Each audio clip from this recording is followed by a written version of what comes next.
We here. We doing this. You are fully understanding that you're not normal, that you've never been normal, that you don't want to be normal, and that you're gifted. Gifted in all the ways that in grade school, no one could really accept.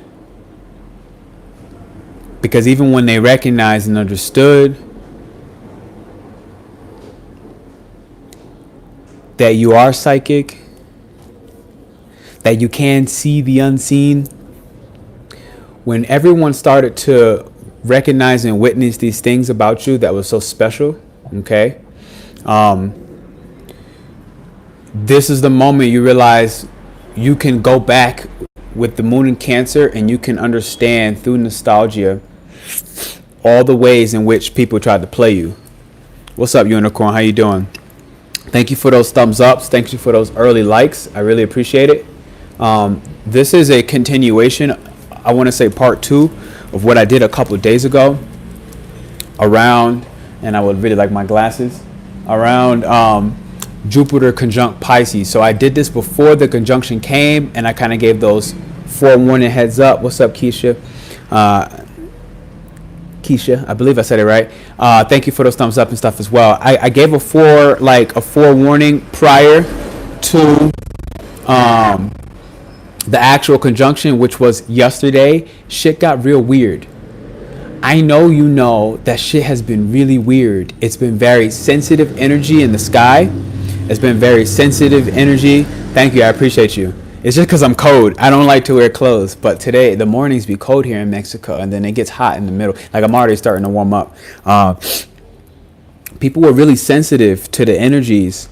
And when you put it in Aries season, who's very abrupt and even childish, even baby-like in his instinctual, like, oh, something's not wrong. You might have had a lot of people snapping on you on some real shit. You might have had a lot of unnecessary arguments that see 22222 on screen. 22222 on screen. I just saw.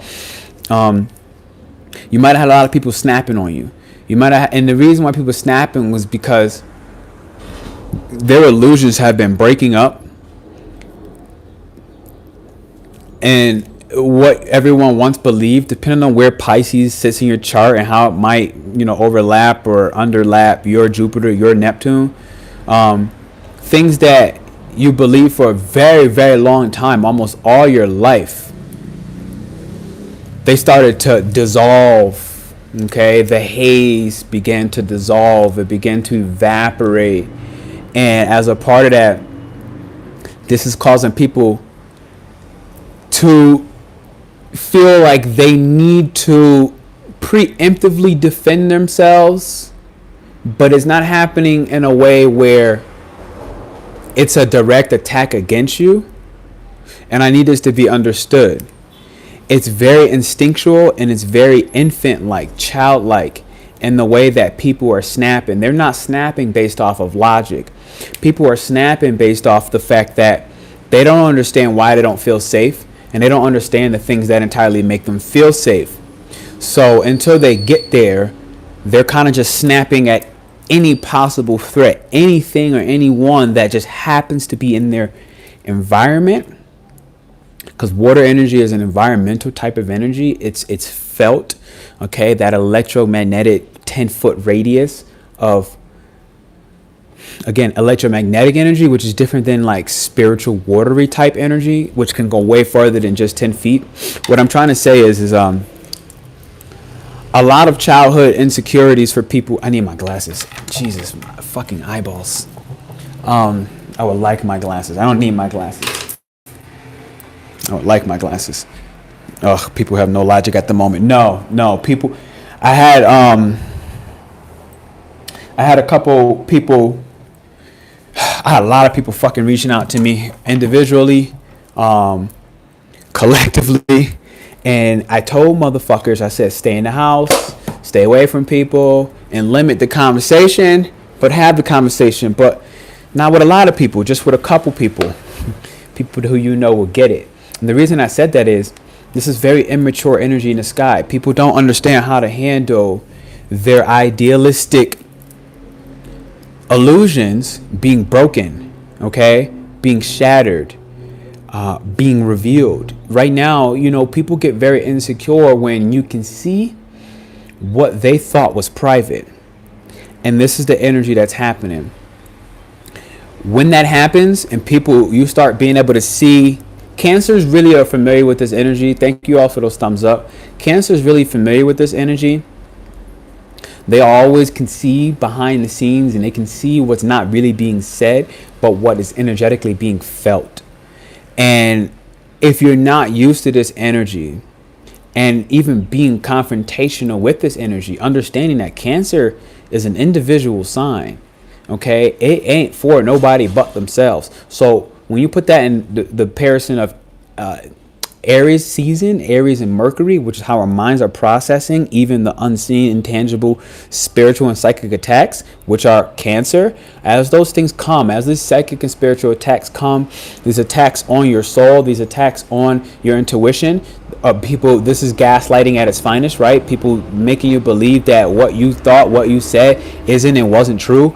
I need everybody to take a moment to like not get so sensitive when you feel these attacks coming. Why? Because people don't understand fully what's happening with them inside their own internal and emotional world.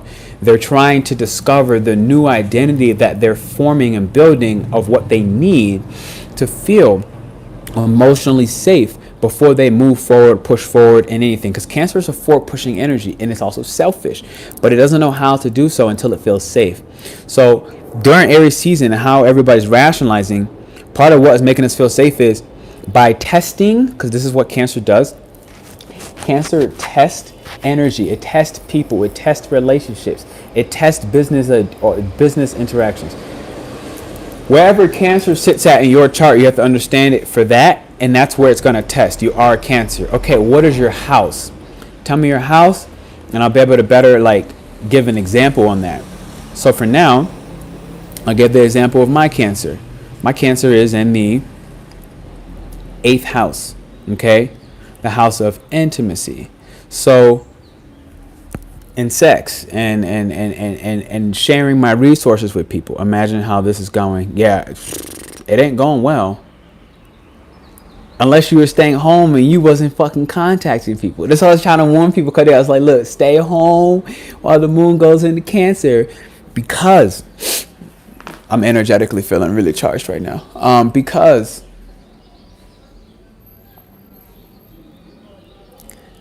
everyone is in the process of testing who are they now.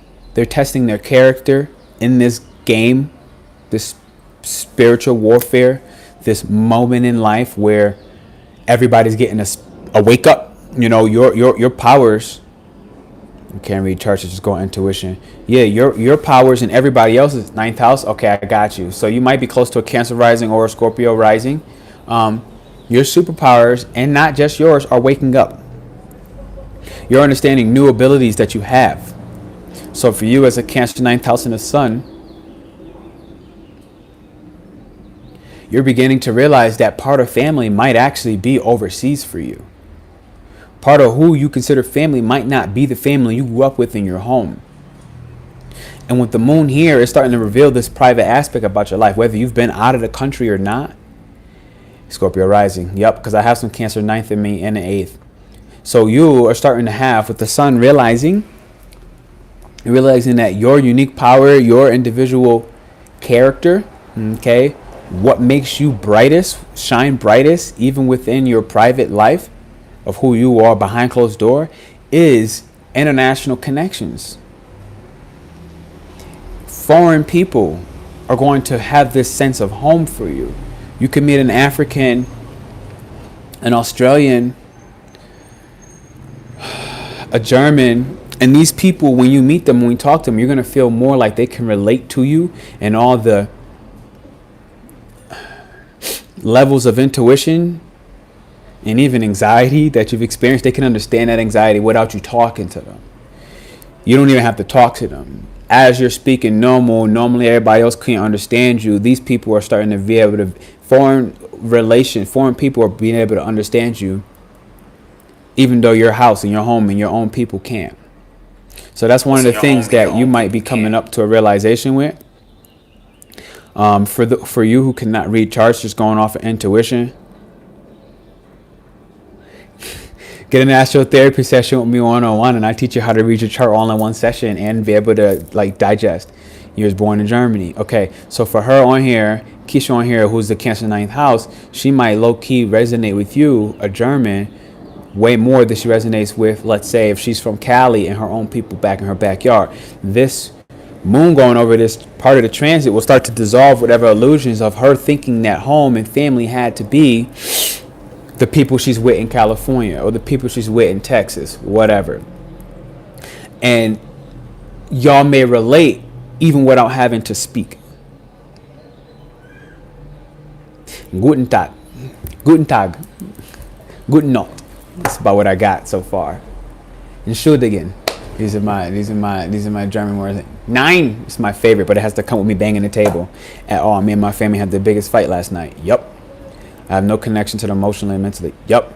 This is what's happening. This is why I said social 111, 11 on screen with a 22.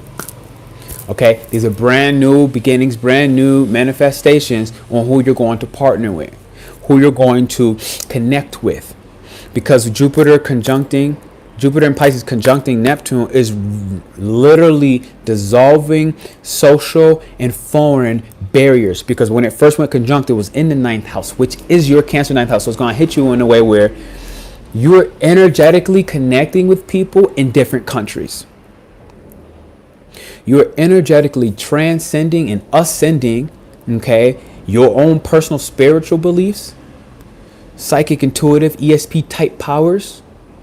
When you connect with, by dissolving, for you specifically, this, because you might have already known that you don't emotionally and mentally connect with your family, but your family might not have fully recognized it. Your family might still have wanted to just kind of hold on to these old traditional, because opposite of Cancer is Capricorn, traditional beliefs, traditional family values, or for you beliefs, because the 9th house is the place where our beliefs get really solid, even potentially dogmatic. So, those dogmatic family beliefs about going around in a circle and all that, you might have noted a long time ago, because you can peer into the private beliefs of other people with the Cancer 9th house. You have the full realization of what people are, what their beliefs, and how they may become dogmatic or even cynical of anybody that challenges those beliefs, systems. Okay, you were already fully aware of this, but your family now, maybe they weren't fully aware of that. So the conflict in that big bang out that y'all had 333 on screen, okay, was what? The idealism, the romanticism that your family had about who you were in this spiritual warfare, in this spiritual journey of you and what you're doing and the actions you're taking, and potentially the tarot card reading and the fucking, astrotherapy sessions that you book, or the backdoor, human design gene keys that you're taking, and all these things you're doing to actually dissolve and evolve what your spiritual understanding is about. Your family, for you specific as a Cancer 9th house, they're now shifting their beliefs, but that comes at a cost. Understand that a conjunction, when it first hit, is intense. It's gonna bang, and it just banged yesterday, and it's still at 23 degrees. So the downloads are literally the cosmic downloads are still coming in. They're still evolving. They're still coming in. Your family is receiving these downloads through that first initial contact, that intense bang, that intense clash. However, it's going to take them a little more time to surrender. So when Jupiter goes 24 degrees, because Neptune's not going to leave the 23rd, but when Jupiter goes 24 degrees in Pisces, they're going to better be able to understand what surrendering to this newfound spirituality that they've essentially been able to form through the dissolution of their illusions, of the mistakes they've made around spirituality.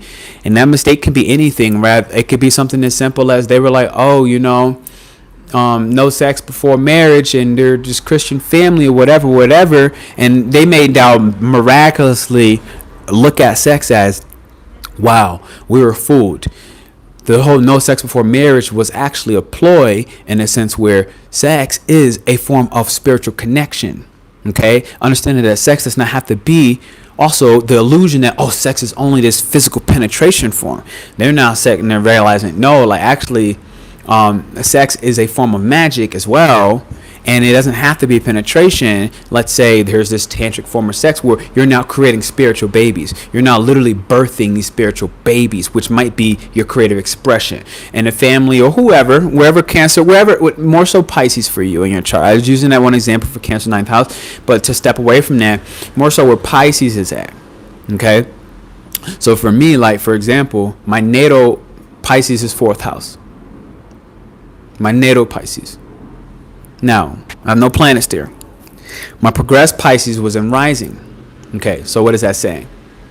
My birthday is just about to come. So now I'm at basically the pinnacle of me being a Pisces rising. My birthday, 333, 33, 333, and 5555555 on screen. That was wild. Okay, so I know that's right on point right now. Me as a Pisces rising, my birthday is in like, how many days is it? It's today the 9th? 5 days. Wow, 5. My birthday is in 5 days. So I'm coming to the pinnacle of what my progressed rising sign in the form of Pisces was about. Who am I as a Pisces rising? This whole past year, until 5 more days, I'm actually going to be a Gemini rising in 5 more days. But until then, I'm at the pinnacle. So me as a Pisces, what is Pisces? Pisces is spirituality. Okay? Pisces is, I gotta take this off because fuck me, I'm hot. See, I told you it'd be cold as fuck in the morning, and then it just gets hot out of nowhere. All right, here we go. Okay, so that's that. Hat's back on. Thank you for your patience. All right, so voila. Okay. I'm like, it's this awkward, like I'm hot, but I'm not. It's not that cold. It ain't. Yeah, it's still a little cold. All right, so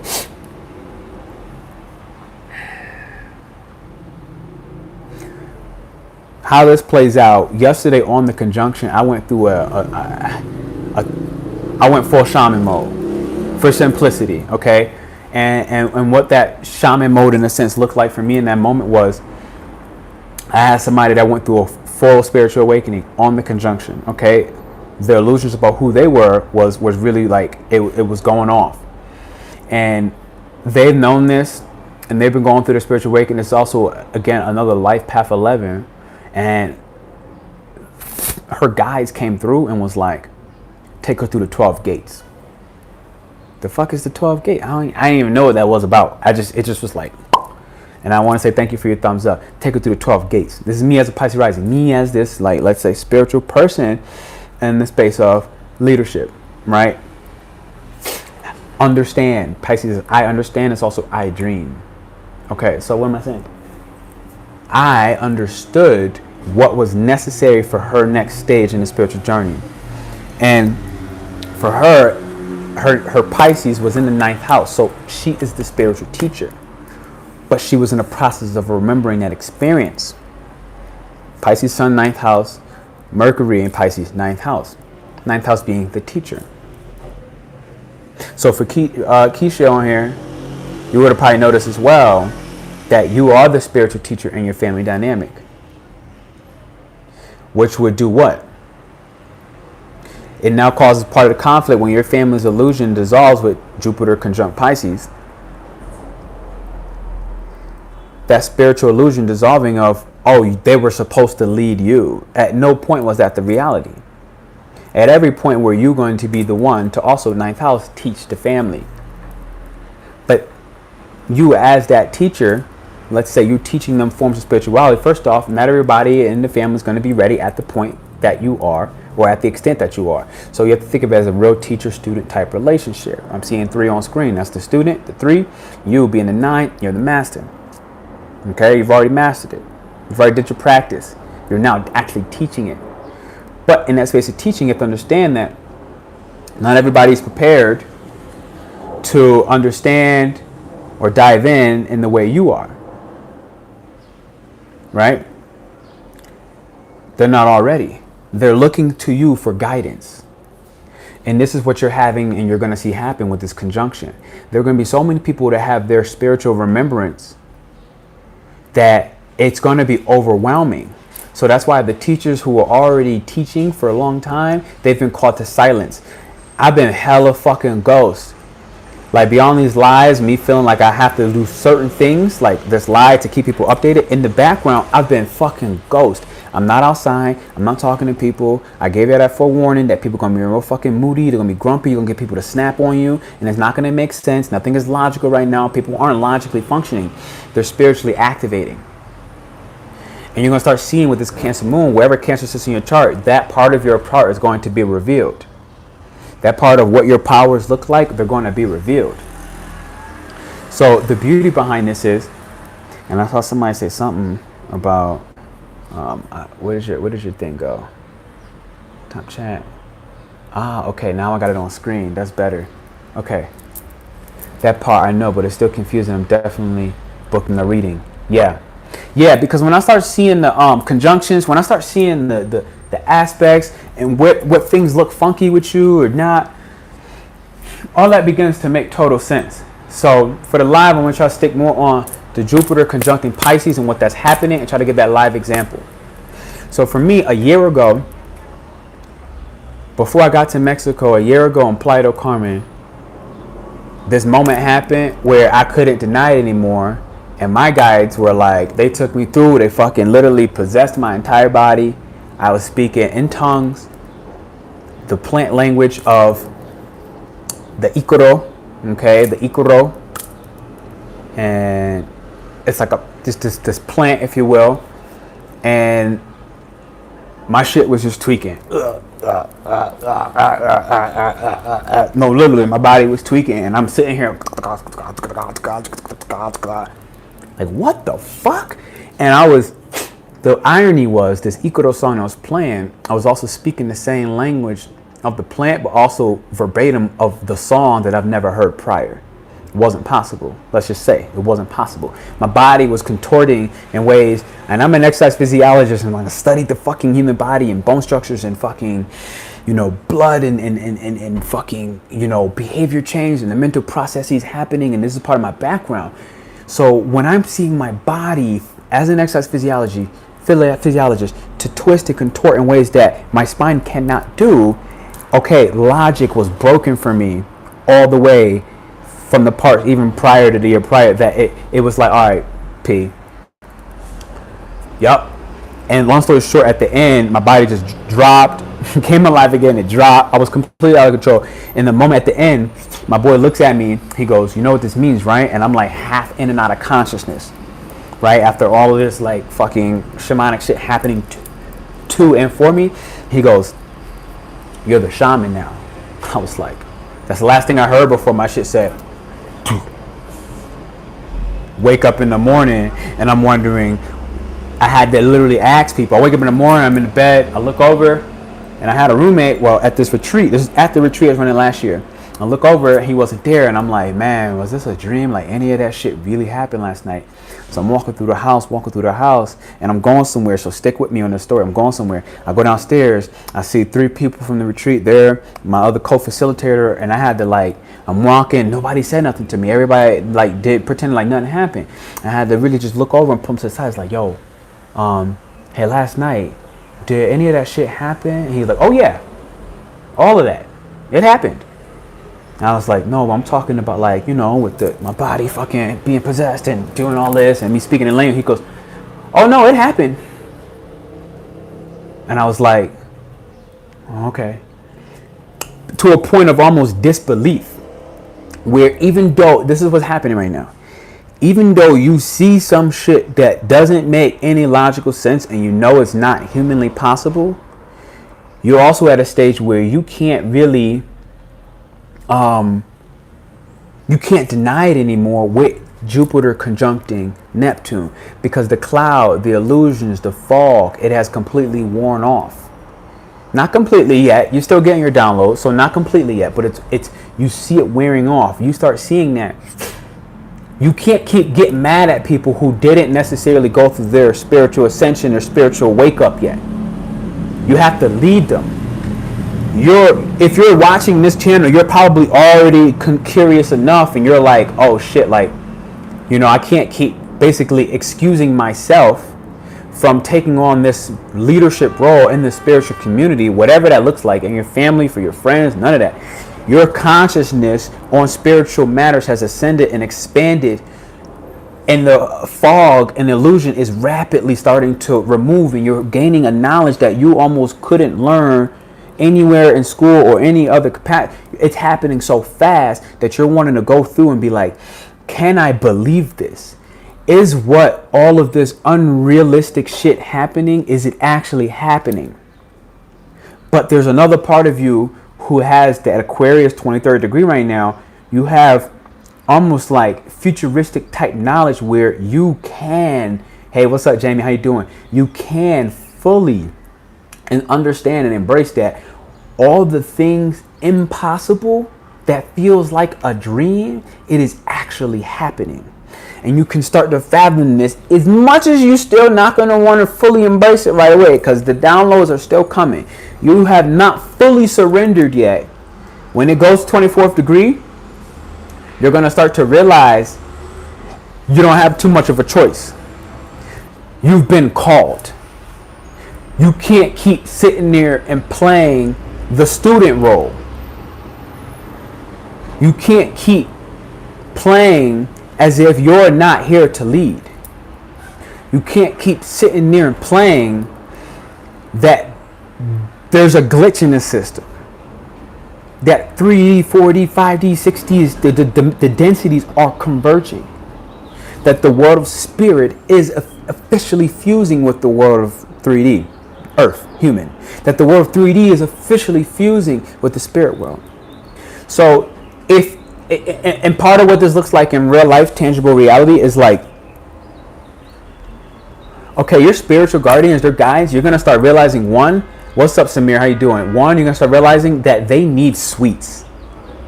Your spirit guides, your fairy angels, your earth, whatever it is, whoever your ancestors, they need sweets. Now, that's a human mundane thing. Fucking sugar is made up by human. That's a 3D. That's a 3 density thing. You're going to start noticing that as you do more spirit work, you're going to need more sweets. Now, before, to do spirit work, oftentimes you were called to eat more like a vegan. You were called to eat more like a vegetarian, to eat more grounding food so that your physical body can actually maintain its density while you astral project and do more shamanic work where, your consciousness is fusing and adapting to the consciousness of others who can't understand their consciousness, but you can see it, feel it, and pierce all the parts that they're not prepared for. You used to need, in order to leave your body, you used to need grounded foods. And you still do. You still do. Absolutely. You still need grounded earthy foods like oatmeals and, natural, like, whatever, spirulina, chia seeds, flax, amaranth, real grounded foods. You needed that to do the spirit work. But what's happening is,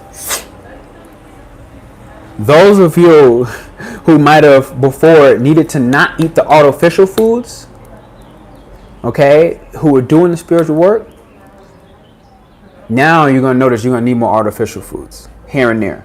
Not in excess, okay, because it's a convergence. It's fusing together. So it's not go extreme on the left or go extreme on the right. And then spirit is starting to need more of the human foods, some more of the human artificial foods on the opposite. Now, there's just one thing I've seen happening. And let me see what's going on in the chat. See people talking. My bad. And your boy needs some water. I need some water. All right. Aquarius, Saturn in the 4th. Hi, everyone. Spirit showing the only way. Follow your path. Excuse me. And I got to talk about this because this is Cancer. What I just did, that burp, I got to talk about this. Okay? I got to talk about what you just said. First off, you have to follow your path now. You no longer have choices. Excuse me. And All right, I'm about to go sick. I'm about to go off on this message. I'm about to go off on this message. I need water before I do. My brain is like, fucking give me water, bro. I can't think. All right, I'm about to dead go off on this, but let me just get some water. All right, listen. The gut.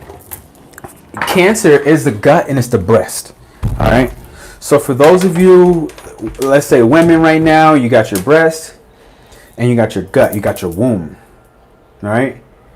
As a part of that, it's really important right now to understand how because the moon is still in Cancer. So when the moon goes through Cancer during another watery transit like Pisces and Jupiter conjuncting all things spirituality, Cancer has the ability to see the private life and to see and feel the atmospheric environment.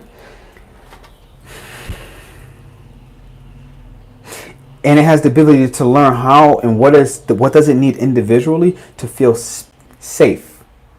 So it can pick up energies in a room and even beyond the room of what does it need to feel safe. And in the meanwhile, what you've learned is that sometimes you need to move side to side like a crab in order for you to get the emotional stability that's required for you to push forward like that real cardinal energy of Cancer. Because cardinal energy is Cancer. It pushes forward with ferocity. But what you're starting to realize now is it's okay to sidestep people, to sidestep situations, to sidestep feelings, okay? It's okay to destroy and just say, with the divine feminine energy, and destroy, and to yell at somebody, or to fucking wall out and spaz on somebody. Because Cancer, what it needs to do is, it likes to test people. It likes to test your loyalty. But it'll test your loyalty with some bullshit. It'll literally make up a fucking story. Cancer will lie. Okay? Cancer will make you feel less than yourself. To see, are you really strong enough to be the authentic version and within the identity of yourself? So Cancer will make up some bullshit and it will gaslight you. It will test you. Cancer has before it pushes forward safely, Cancer will say, here's red button, here's a red button, here's a red button, here's a red button, here's a red button, here's a red button. And in the meanwhile, it'll listen to its breast. If its breast might have a tingle, okay, especially for the mothers out there. But for me, it's more of my guts, my belly. And Cancer within its belly, its intuition, it can feel anxiety or fear when it says, okay, I want to go do this. And it might have this feeling of like a threat. And it could feel like a lot of ways. It could feel like nausea a lot of times. You have to understand that this is wherever Cancer sits in your chart. You have to understand during this transit, this happened right when Jupiter conjunct Neptune in Pisces. So during this transit, what you need to thank you for those thumbs up, by the way. 6 people in here. Let me get 6 thumbs up. I appreciate you. So during this transit, what you're starting to recognize is, this is Mexico, baby. I got this how you gotta do the water. You're not gonna drink no faucet tap water out here. It's not happening. So let me pour this cup and get back to my seat. So Cancer now is teaching you how to navigate the world of spirit. Because you can't see the spiritual world with your tangible eyes. You can only feel your way through it. You can only feel certain presences, it could be a ghost, okay? Fucking goblins, real life people who are energetically sending psychic projections towards you to test you, because that's what people need to do in Cancer, especially Cancer. They need to test you. They want to test your loyalty. They want to test if you're going to stay for the long run. So they'll play a game. And you have to watch out for these games. Because first off, they don't really... It works like a 16-year-old little girl. So you have to go back to high school. You have to go back to high school. Of like, when were you a female? You're around females who are PMSing. And their emotions, and they wave like this. So they may test you, and they may make you think one thing right here. But really, they already changed their mind 1 second later. They already changed their mind 1 second later. And they don't feel what they really felt in the moment. But what they were doing was they were trying to see, hey, I got this nauseous feeling in my gut and my belly, and I don't really know what the threat is, but I really don't want to continue or proceed until I better understand this threat. So the issue, or what I think I want to clarify about that threat is, because Jupiter conjunct Pisces, and the conjunction, it creates an intense first. It's like, think of it as two planets. When it conjuncts, it has to, even though they understand each other, it has to bang first. It has to bang first. Now, what's interesting about this bang is Neptune is a gas.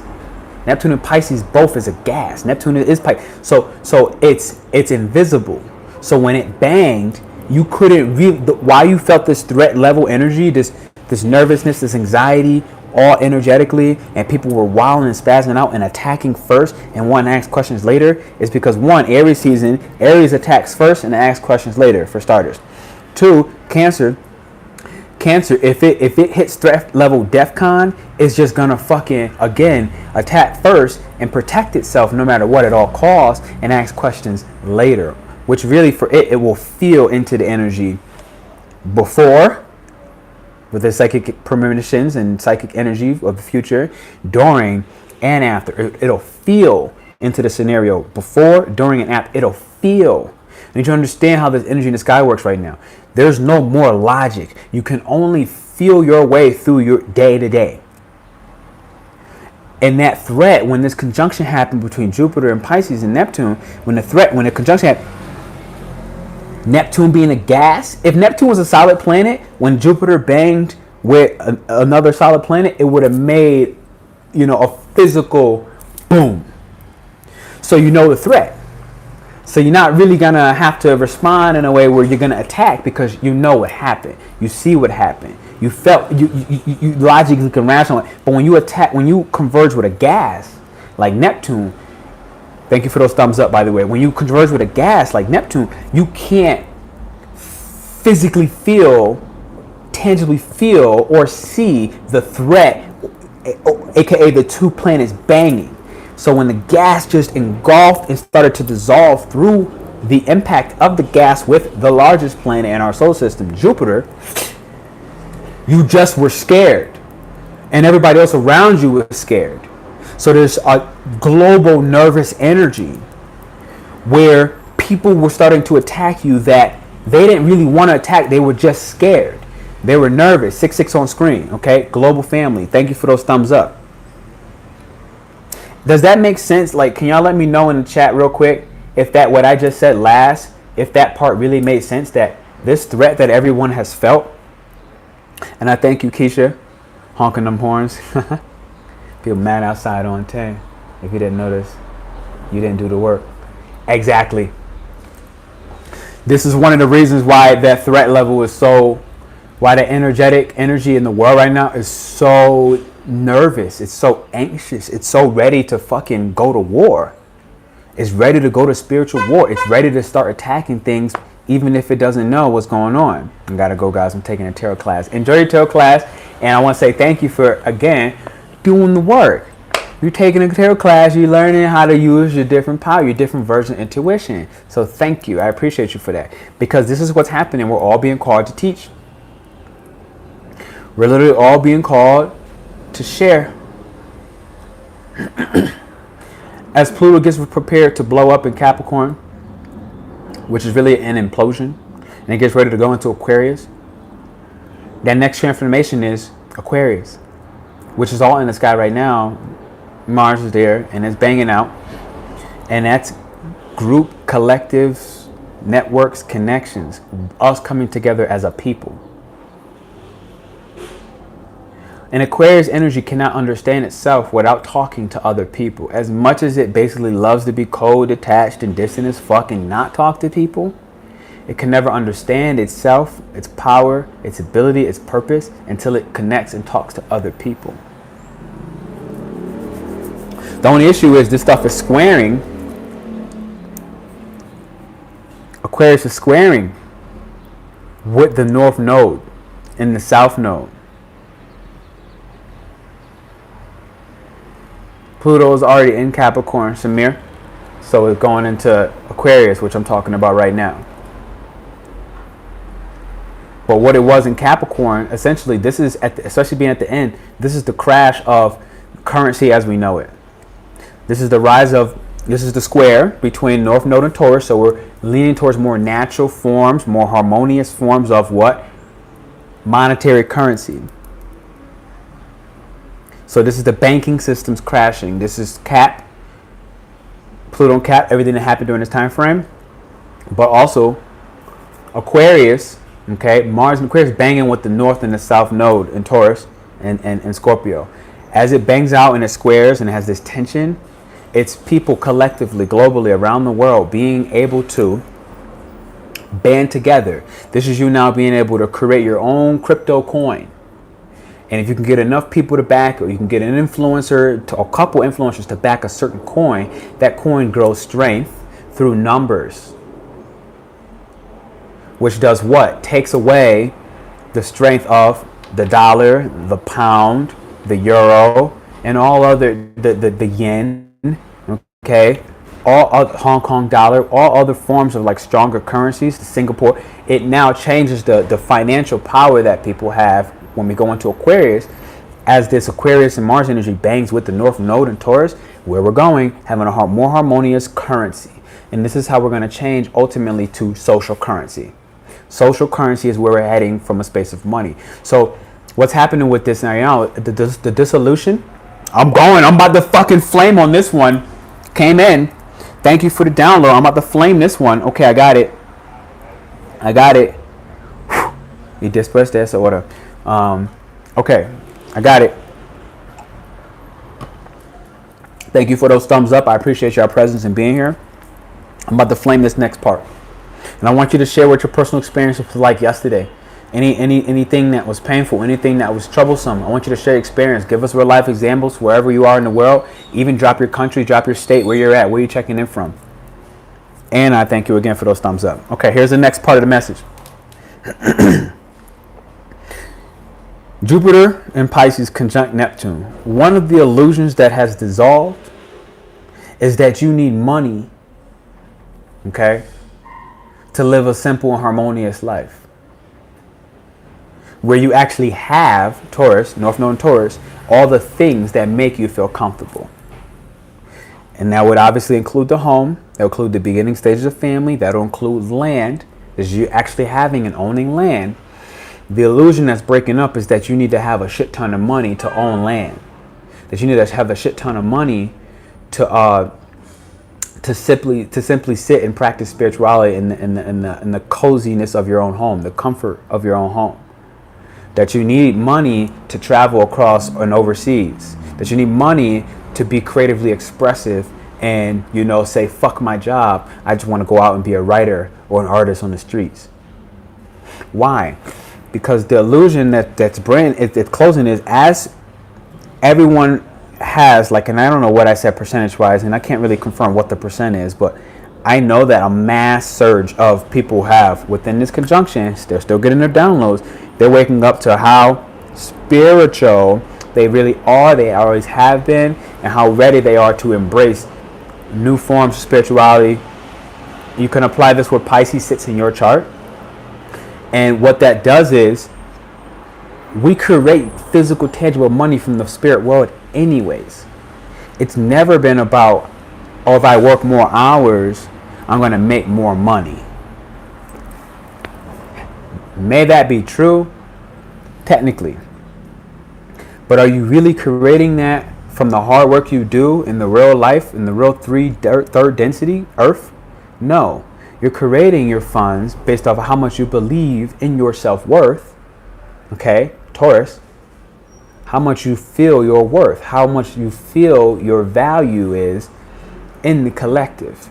And what Aquarius energy and the square between Mars and Aquarius is doing with the North Node and Taurus is showing you that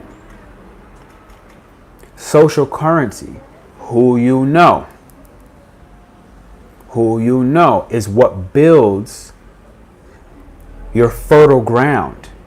Social currency is what builds the fertile ground as we lean into the future. Physical, tangible money is not going to continue to be king. There's part of this being cryptocurrencies, yes, obviously. But this is going to start being, one of the square is, it's you releasing the fact that security for you and what makes you feel secure has to be you having the physical money in your bank account. which you've never fucking had anyway. They were always digital numbers in your bank account.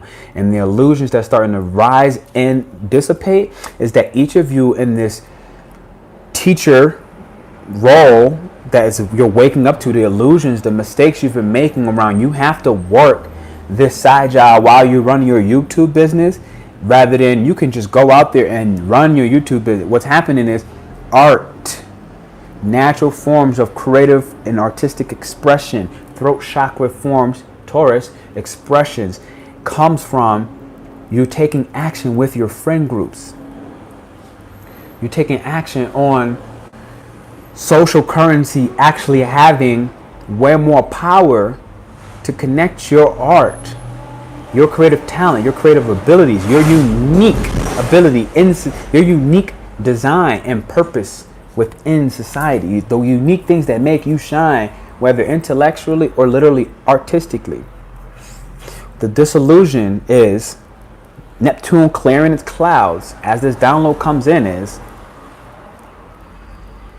that your family is much bigger and larger than what your blood says it is. If you're listening to me right now and you've been supporting this channel, understand that as a part of that, you're a part of my family. Second, Taurus is the initial stages of family. We're squaring with Aquarius energy, and Mars prior was also Venus and Mars, but now it's just Aquarius and Mars and Saturn and Mars. That square, that tension that's rising between you and your actual physical life, tangible family, part of it is so that you can understand as these clouds and these illusions and this idealistic form and understanding of family is that your family is so much more in the extended network. You're now connecting with your family from outer space. Your family who's a part of Atlantis, if you're an Atlantean. Your family who back in the spiritual space of Lemuria. Your family who is back on Sirius on Planet X. Your family who might even be part of Anunnaki. I mean, it doesn't matter the who, but you're recognizing that family has created this illusion. It stopped you because it's created and structured your beliefs to such an intense, really one-sided avenue. It's the spiritual family. Thank you, Ruby. You're starting with this disillusion, Jupiter and all this shit starting to dissolve, the rapid downloads. You're starting to understand. When I did this channel for this woman yesterday, yo, I was speaking this language, yo, and that shit she was Pisces. And when I tell you I'm like in the backseat of my own consciousness, and I'm whatever the fuck it was. I knew that she understood it, and I felt it. But I'm like in the backseat of my own consciousness. I'm speaking this language from whoever, and it just came out. All I really knew is they were like, "There's a Pisces 9th house." It was like, it's beyond time to wake up. You know, we did the best we could to be gentle with you on your wake up, but you're way too powerful, and you can handle it, and you know you can handle it. And you've, as a Pisces, you've been avoiding this stage. You've been avoiding this step. But you also know, because we sent you clear messages, we talked to you so much already, that you can't keep running away like the fish. They were like literally like fishes. Okay, their one and only defense is to run away. You drop a rock in the ocean or a boat in the ocean, the school of fish would just run. But they were like, it's time for you to step back away from this human understanding and realize that you are ethereal, Mrs. Pisces. And as a part of being ethereal, we sent you here to Earth so that you can implement unconditional love in the hearts of humans who have really lost their way. So part of whatever that channel message yesterday was coming in, and I had to take her through the 12 gates. 12 gates in this instance, I didn't know up front. They were like, take her through the 12 gates. It was 1 through 6, Aries through Virgo. 7 through 12, we didn't get to do. It was just a lot of energetic exchange we didn't get to do. And, you know, honestly, part of us waking up to our spirit power is that, like, when I was changing the message, 1 through 4, complete trans state, okay? But she didn't have Aries, Taurus, in her planets. Gemini, she didn't have it in her planets. Cancer, she didn't have it in those planets. She was a Gemini rising, though. So Gemini, we had to do a little work. there was a very important story behind that Cancer. Okay, a matter of, I really don't want to spill her personal business, so I'm just not. But let's just say some traumatic Cancer type shit. So we had to work through that, and some womb traumas, the womb Cancer, and then it kind of kept going up to Leo, really honoring and being herself. Virgo, okay, that was like literally, that ended up being like, hey, smoke, your guys literally are telling you you're fucking way too stressed out about this. Literally smoke a joint, calm the fuck down, and water these plants. Literally, it was like, and then go eat some homely earthly foods, Virgo, that supply your body, that's gonna get you through and keep you grounded while we take you through this spiritual.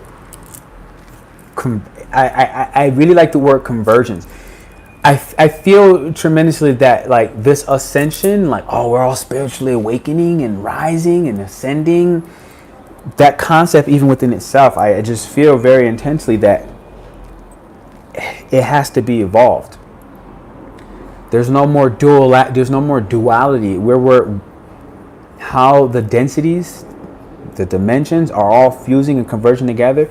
There's no more duality. Duality has been, it's like I look at this as like, okay, if you're getting a massage,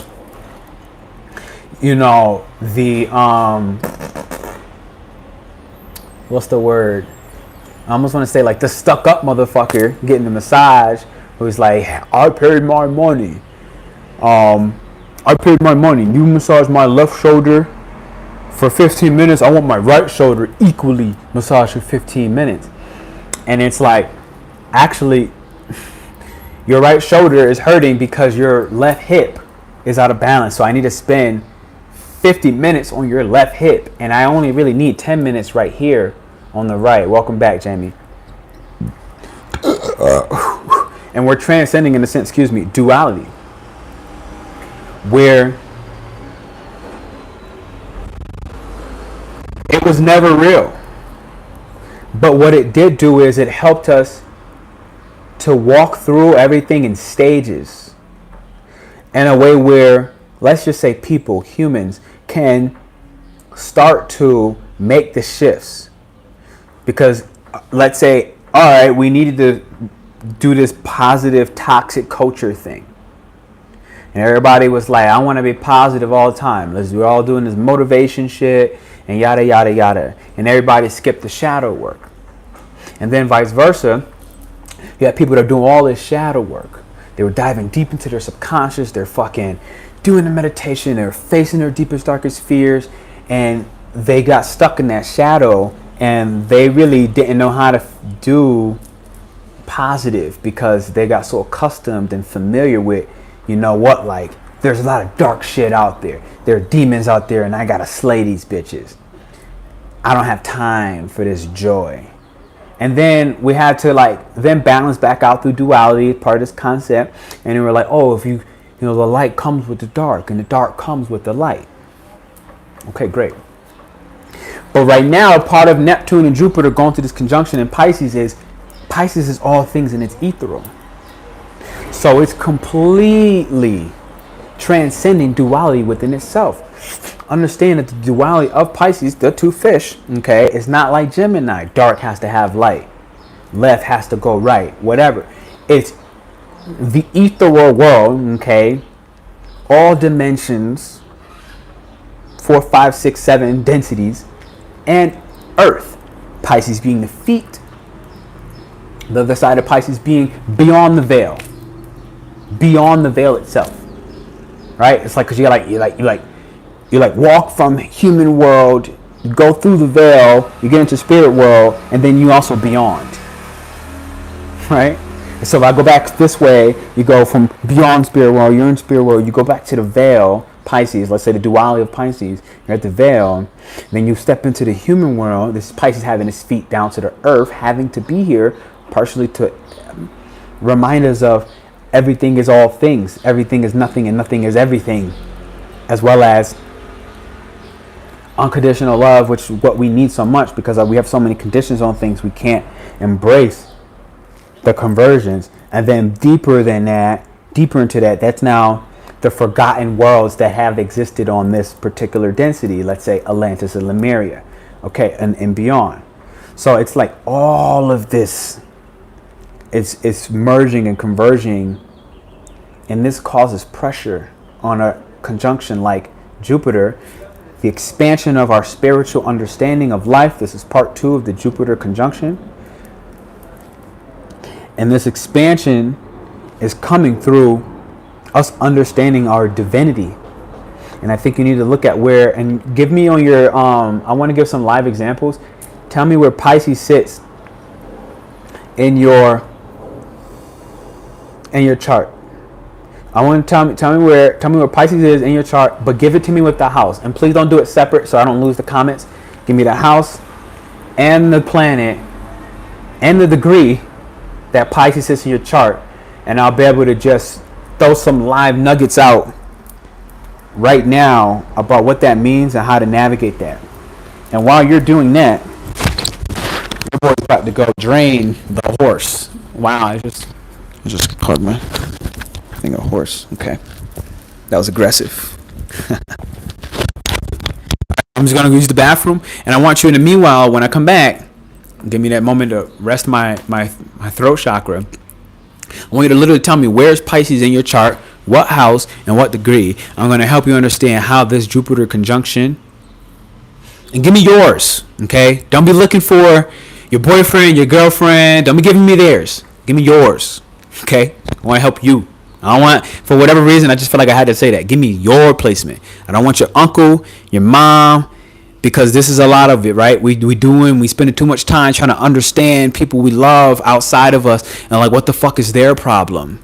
No, like, what the fuck is your problem? Okay, what the fuck is your illusion? What the fuck is your illusion that's fucking, you know what I'm saying? Thank you. Pisces 3rd house, Aquarius 8th. Okay. All right, I'm gonna answer you first, Ruby. And let me use the bathroom 1 second.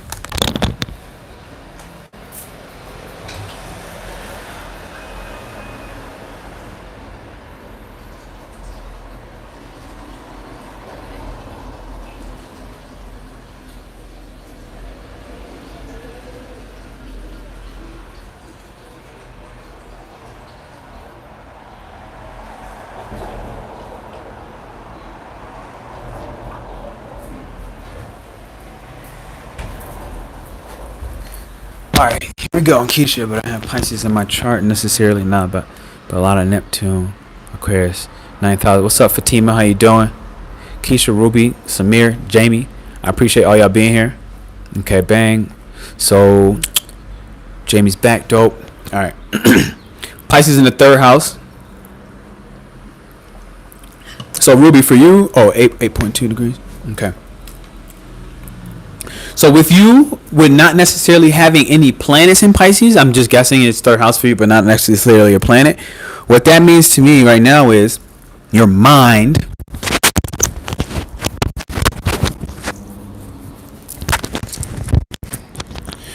boom, boom, boom. He said, ayo.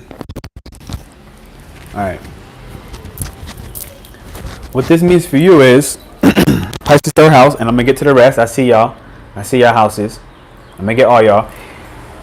I'm gonna break how does Jupiter conjuncting Pisces affect you specifically based off of where Pisces is, your degree, and your house.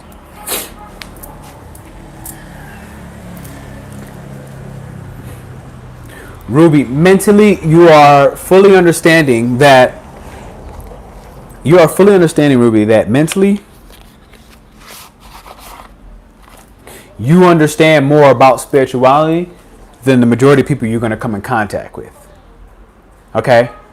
Mentally, you understand that you understand. But as this conjunction in Jupiter goes, your spiritual awareness is hitting the point of acceptance even more on, hey, look, everybody just not going to understand what's happening in the invisible realm, in the space of everything invisible. Intuition, psychic attacks, fucking witchcraft, tarot. Your mind can comprehend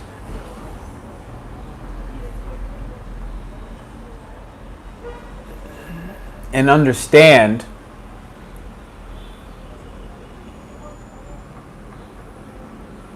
one, not only that everybody else can understand, but two, that even though you understand, you're able to understand and see and help others through this process of yours. You're able to help others see in a more unconditional way. You're able to help others see that, look, like, you know, spirit world and human world, they both exist. And you can understand everything that I'm speaking about. You said something earlier that brings me to that. And I'm going to apply this to Aquarius as well, spiritual family. So, you see what I'm saying? You fully understand that, like, we've never been separate. We've never had oh, I'm fucking black, and oh, you're Mexican, and oh yeah, I'm German. Your mind from long ago, you could understand, okay? And you probably were likely early communicating that this spiritual family has always been. And for whatever reason, this card wants to. Yeah. Yeah, so Ruby, for you on the last piece, it's kind of like, Ruby, it's time for you to start communicating with other people about this understanding.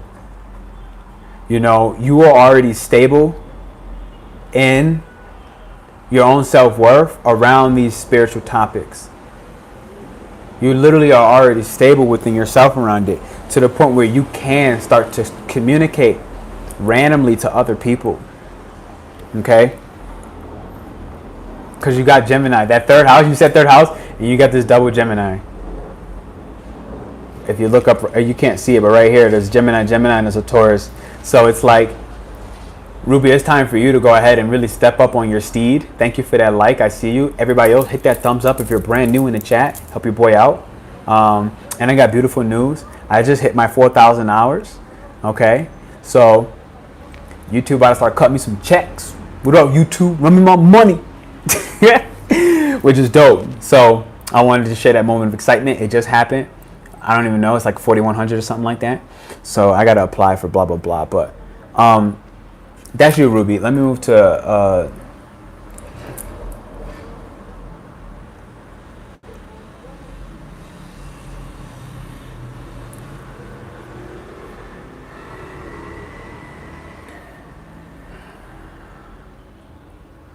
8.2 degrees. So with that, in the third,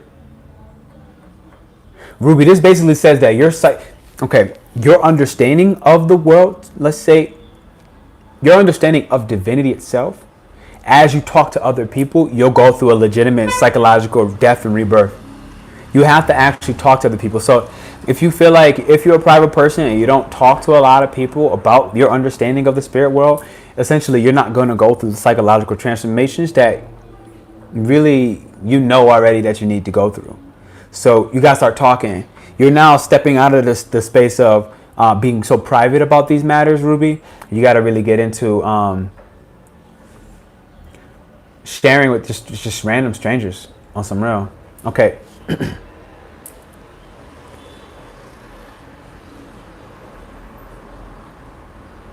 Keisha, we got to do a reading. Whatever you try, I can't help you understand it, because there's certain. You could look for 12 degrees or 24 degrees. Those are both degrees of Pisces, and that might have some of that influence, that Piscean influence, Keisha. So if you let me know wherever those are, then that's some Pisces blood in it. 9th house Pisces. Yeah, Fatima. You kind of go right back to the first Pisces I was talking about. So yesterday I took a Pisces through 6 of 12 gates, and it was very long and it was very intense. I'm seeing a lot of these Pisces 9th house being activated. A lot of them. Y'all going through it really quickly. 9th house is the teacher. Thank you for those thumbs up. I appreciate you. 9th house is the teacher. Okay, it is primarily the spiritual teacher, especially in Pisces. It's the teacher of divinity. Okay, understanding that you understand divinity. That doesn't mean that you're going to feel confident to preach divinity, but you understand divinity, Fatima. You understand it, and it's time for you to start speaking about it. It's time for you to, in some auditory way, 4th house Pisces. Okay, Keisha, I got you. And am I pronouncing your name properly? Kaisha. I was reading it. I'm so far away. I got my glasses on too. My bad. Kaisha. Did I say that properly now? Names are important for me. Earth Queen, what up?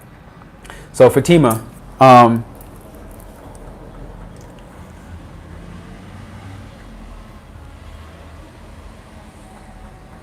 Fatima, what's important for you on this journey right now, at least the message that's coming through for me is,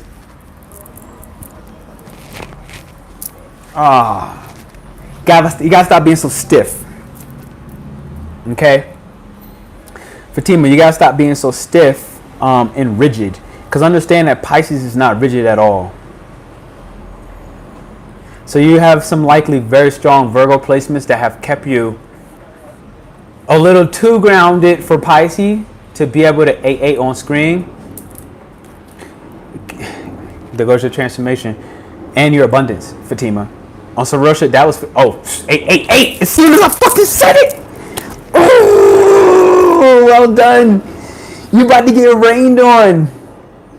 Fatima, faith. I said, oh my God. I can't make this shit up. Fatima, faith. You're about to get rained on, baby girl. And as soon as I said it again and I looked, 555. Big change. Okay. So spirit is dead ass about to rain on you. You got to tell Virgo, whoever's at in your chart, you got to say, chill the fuck out. And you got to let yourself float. So I already know you're coming to the retreat, right? So this is a part of the dark feminine retreat. Virgo's dark feminine is how sensual it really is, how much it really loves to have that touch, but there's a certain control element to it that, a lot of times, potentially, I don't know, maybe mom or somebody in your family made you reject certain forms of sensuality that is just important for you. And the blockage of that really held back your ability with that 9th house Pisces to be so destructive, because Pisces is hella fucking deceptive. So there are certain versions of deception that you rationalized with yourself. Maybe you had such a sweet heart that instead of deceiving others, which some part of it is a part of your dark intelligence, and I say intelligence, this is like your ability to put an obstacle in your way intuitively, to steer you off course, to bring you on course in the most magic of ways. Some part of you, I feel like, has denied the importance of accepting and embracing that dark feminine energy of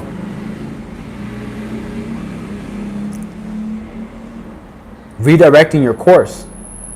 But what's happening right now, you're fully on.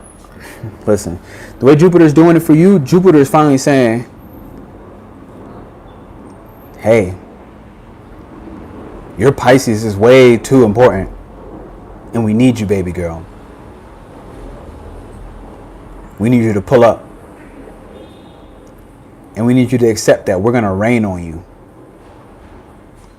Embrace this big personal change. Personal to you. Embrace this big personal change. Move on this big personal change.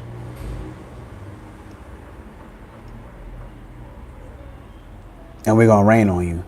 That's what I got. That's literally what your people's life path 8. Duh. Yep. So with that little add-in, what it's telling me is you're phenomenal at managing your finances. You know how to play with money. You know how to play with other people's money. And this is what I was talking about with social currency as well, with this squared Mars. Socially, the currency it's we all are being asked to take the leap of faith. Pun intended a little bit. We're all being required to take the leap of faith and stop worrying about the physical, tangible forms of money and just take that fucking course. Take that fucking class. Whatever it is that you need to do to help you feel more confident as a teacher, confident, 555, personal change. Whatever it is that's going to make you feel more confident as a teacher, it's time to take it. Boom. King of Cups. The Prince of the Chariots of Water. Yeah. The Prince of the Chariots of Water. Yeah. Time to move. Time to move in your intuition. Okay? Move your intuition and that masculine support will catch you. Thank you for that lights up. I saw you on that. You literally have this king who's coming to you with flowers and an empty cup for you to fill up all your chaos with. All that destruction energy. And this king is willing and ready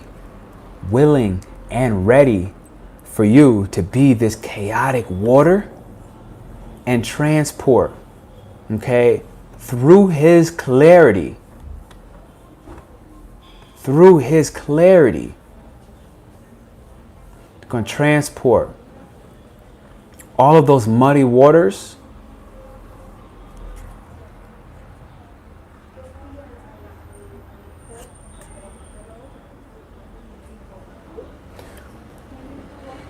with objectivity. He's going to be that objective mind now, which allows you to be destructive. That's the final message. Fatima, you've been trying to be too fair, too balanced, too socially acceptable. Fuck all that noise. It's time to start striking. It's time to recognize and respect that destruction at this stage of your life is required. And understand that destruction, you good. Why you get all muddy in the water? This king, this very divine masculine presence is going to hold you. We're going to see for you. He literally even going to guide you as you fly through the darkness. Through the depths, I want to say. And he's going to take care of the threats. He's going to be the transportation. He's going to transport you. That's you, Fatima. That's what I got. Thank y'all for that likes and a thumbs up. Where's my next person? Pisces 5th house, Earth Queen. You still here? Give me a thumbs up before I give you this whole message on Pisces 5th house. And you're not even here. Did I miss anybody else? 9th house, you. How would Jupiter expand in Pisces when it conjuncts Neptune in Pisces? That's everything I said in the beginning of this video and in part 1. So for now, if you want to drop your Pisces placement, let me know. Thank you for that other like up. I see that thumbs up. I appreciate you. Pisces in the North Node. 14, 24. Oh, Jamie, your Pisces is North Node. Dope. All right, so Jamie, I think you're still here. Earth Queen, let me know if you're still here before I give you your message. Before I shoot up Pisces 5th house and you're not even listening. All right. So for now, Jamie, I think you're in here. Let me go Pisces North Node, and you were first anyways at the 14th degree. Jamie, that tells me that you're going to make money by... Because 14 is money, it's the home, it's the family, it's the land, it's everything. It's everything Taurus, okay? But it's also very stable. It's also very grounded. Thank you, Earth Queen. I see you, so I got you next. You next on the chart. Jamie, it's everything stable. 14 at 42 minutes. How does it know? Okay, so Jamie, you came back in this life and you've already mastered the process of organizing everything chaotic in your life. What's your house? What's your North Node? And whoever's doing these things, give me your house, the degree, and the Pisces. Give me all of them at the same time, so I don't have to break a channel message into another channel message. But thank you. What house is your North Node, Jamie?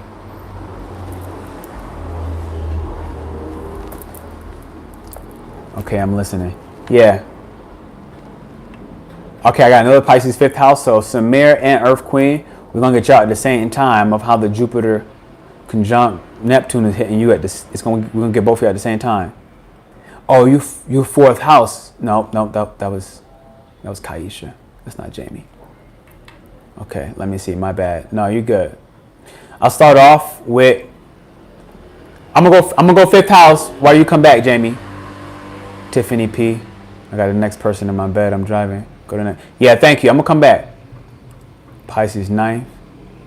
And 29.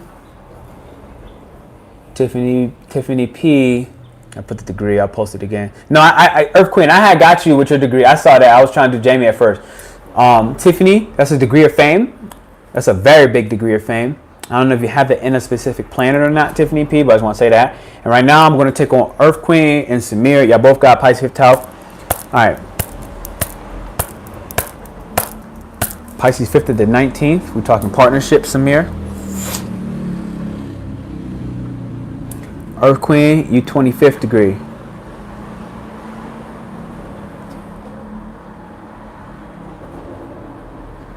It's Gemini.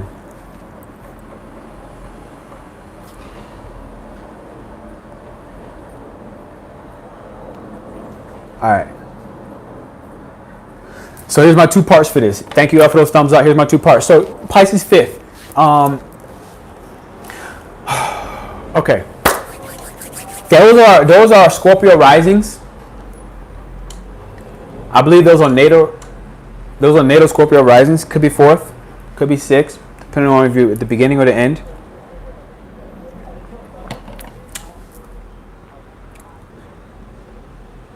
In the beginning of the year, when all that Capricorn energy was here, Venus in Capricorn, Pisces 5th house was on extreme activation and permanent transformation. So for you, this is you dissolving the more idealistic forms of who are the type of people that you like to date. So I have this, right? My Pisces 5th, when whole sign astrology was being impacted. And and this is really more recent. I've been starting to understand that I used to really fall for, so I'm applying this to myself too. I have that Scorpio rising, 5th house Pisces. I'm going to apply it to your degree specifically. I used to fall for the love bombing, okay? And I had recognized, and I had this conversation recently, the narcissistic form of love bombing, right? Oh my God, you're so amazing. Oh my God, you're divine masculine. Oh my God, where have you been my whole life? Oh my God, like, you're just you're so dreamy. Oh my God, like, you're the one for me. All right. Jupiter expanding your consciousness is starting to help you really see past that bullshit. You see through all that smoke. You see through all that bullshit now in your romantic life, especially in those non-committal stages of love, Leo. In those non-committal stages, you're starting to go Pisces 5th house. I like you. It's early.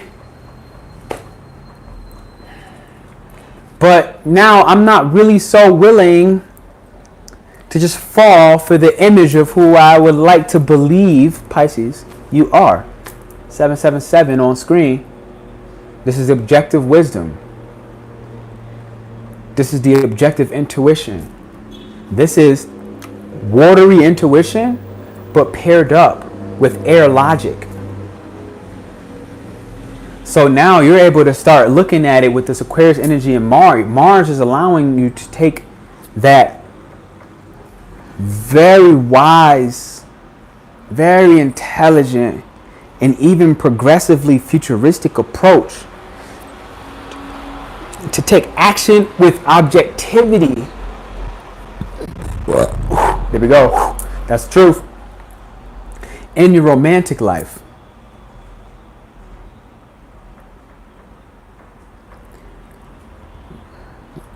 We can't call Leo narcissist. We can't call Aries narcissist. No different than a sign like a Pisces who less likely is to be a narcissist. We can't call them a narcissist either, or that they're impossible to not be a narcissist. And because we have to understand, we have to get away from like the simplicity. Like narcissism has, I used to be engaged to a Leo narc. Yeah. So I didn't see Earth Queens right prior, but I was seeing Samir's right after. I really...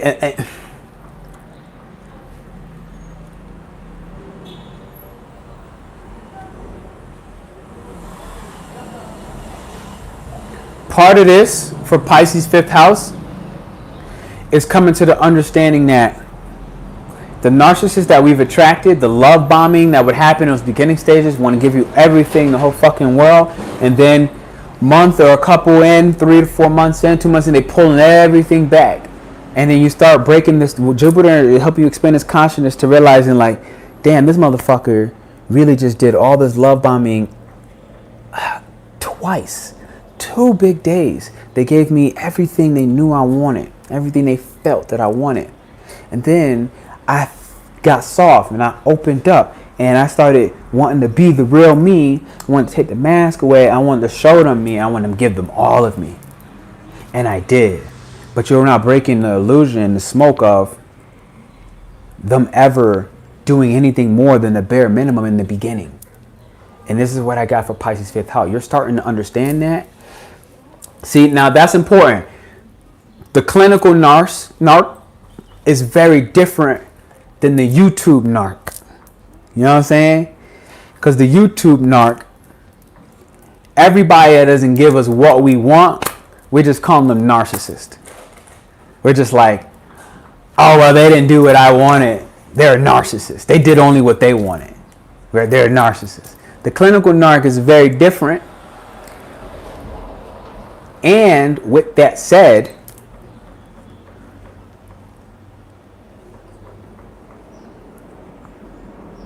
Pisces 5th house, you're starting to understand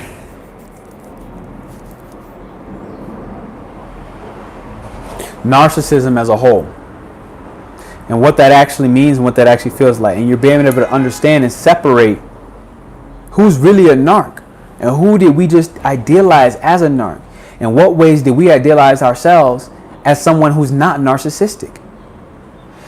One of the big slaps in my face of me and when I was attracting narcissistic people was what parts of myself was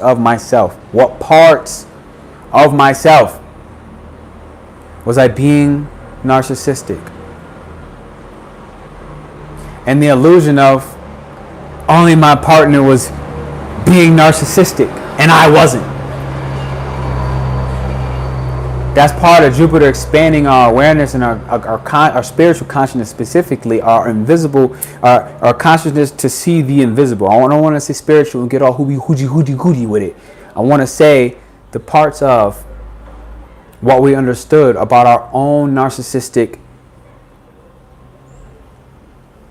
identity is really what's being revealed. So not to take away that you weren't married to a narc, not to take away that Samir wasn't dating a narc or whatever, but in what ways was this narc in our life showing us the parts of ourselves that was narcissistic? I say parts, not I'm this clinically diagnosed narcissistic personality disorder. And to also supersede and expand beyond the simplicity of any one word. Now, if I apply this to your degree, Samir, you were at 19. You have this in your one-on-one personal relationships. Okay. If I went to Earth Queen, she was at 25. I applied to her degree. In order to break the illusion of why you might have been with that person, you had to start talking to strangers. Help you get out of it, you had to start talking to strangers. You had to start talking and communicating to just anybody, to just almost. I took my microphone out. Let me know if y'all can still hear me. I had to charge my iPad. It was like on death. So I just plugged in my charger.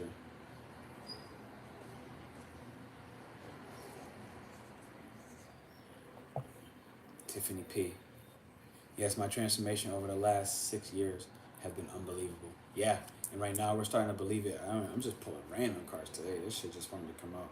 The Lord of Material Success. That shit just randomly. It was like, pull me. Tiffany, and let me pull back at you.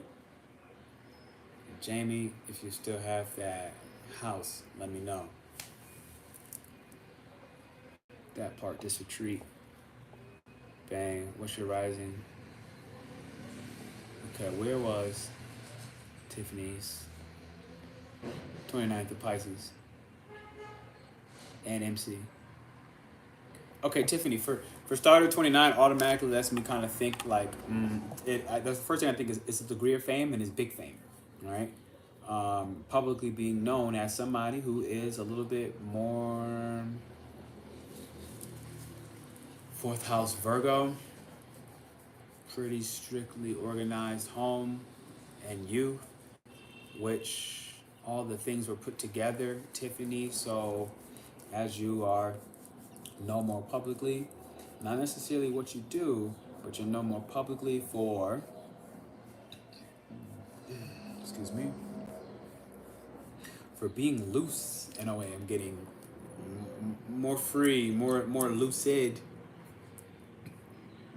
The screen was buffering. I know, I had a feeling that some weird shit was happening. The fucking burps, excuse me.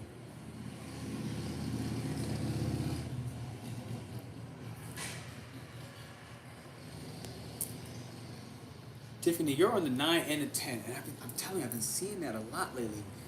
Pisces 9, Pisces 10. I gave a little bit of that for Fatima earlier. What this feels like for me is exactly what the thumbnail was. This goes back to Fatima. You're ready to be a little more dramatic in your expression, Tiffany. Tiffany, you're willing and you're ready to be a little more dramatic in your expression. You're literally sitting here and you're looking at it like, you know what? It ain't time to be so shy about all the things that I understand, that I'm willing and ready to start teaching. I myself am going through a brand new expansion of my spiritual consciousness of who I am and who I desire to be looked and seen as well. How you want people to see you, how you want people to understand you. You're realizing that, like, you're not just a philosophical mind anymore. You know, you are grounded in physical, tangible reality as well as up in spirit, quote unquote. I don't even want to say up in spirit, because I think spirit is more so in a sense all around us. And you are at the stage where you're going to start really allowing the drama of your individual character to go ahead and socially start communicating with other people and them publicly knowing you for what you teach around your understanding of all things divine. And that is where I got you now. That will bring you your material success. But mind you, whatever controls and systems and analytical thinking that your youth and your childhood and the young family life had brought you, okay, in whatever ways you felt restricted and had to do and operate in a certain analytical control way, as you adjust the ways in which you organize chaotic things in your life, this is when you can start to really embrace for Tiffany, 29th degree, okay, the drama that will be caused as you start teaching and sharing this public image of you being this divine being, Tiffany. That's what's being required for you, and at that point, that's when your material success comes back. So your material success, kind of like back with Fatima, I said with the 9th house Pisces earlier, your material success is coming back when you embrace your spiritual purpose, your divine purpose. So I asked you on screen, Tiffany, if you feel comfortable typing it, because again, this is a part of Leo, 29th degree. It's part of Leo and 9th house being Sag. Both of these are very, very expressive, okay? Very, I want that fucking smoke. Y'all don't agree with what I believe. Y'all don't agree with my forms of practicing spirituality, the events and the things that I go. Y'all don't agree? Suck my goddamn ooh-wee. And just embracing that. There's gonna be a little drama that come with that. Sag in the 6. I've been meeting a lot of y'all Sag 6s too. See? Mercury, Venus, Jupiter. Damn. You fucking super loaded, Tiff. Tiff, it's time for you to really call in that smoke. It's time for you to realize that you're already emotionally stable and grounded. This is the moon and Taurus. All right? You've already grounded yourself. You did the stuff to make you feel safe and secure behind closed scenes. Now it's time to really embrace that smoke, which looks like that drama. which looks like Sag. It's really starting a lot of mischief and shenanigans for the collective, okay? It's time for you to stop pretending that you're as human as you are. It's time to stop pretending that you're not a human, okay? Like let's just call it what it is. You gotta stop pretending that the part of you that is in the third density is more important and valuable than the expression, the unique expression, okay? The most authentic expression, which is a part of you showing up as that spiritual teacher.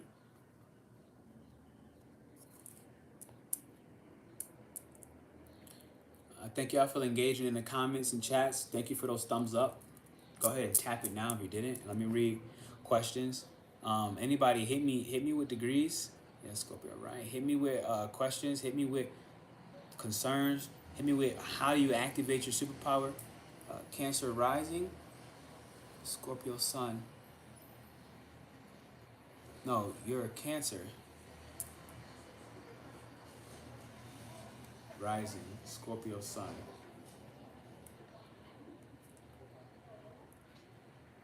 With the Jupiter expansion, would you increase the spirituality within you? Absolutely. Especially for my Pisces, which is all going through our first house. Transit within this Jupiter. So, this is literally a brand new character role in this RPG game. I like to think of this whole convergence that's happening as an RPG game, and it's like if you could pick and choose your superpowers, Pisces is in this space where y'all can just literally blink and be like, I want to be able to fucking astro travel. If you couldn't do it prior, it's just true. You might be like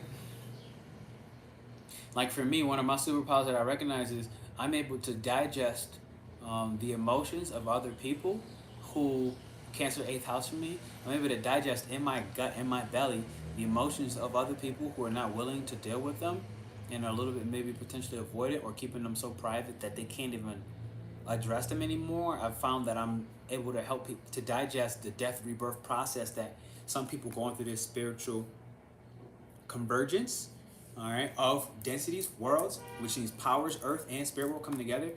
I've been realizing I'm able to digest it in my gut, which is why I've been burping so much. I'm like, every time I'm burping, it's like people going through the next level of feeling one more step emotionally safe in this transformation process, 8th house, and I'm burping the excess parts out of my body as a vessel.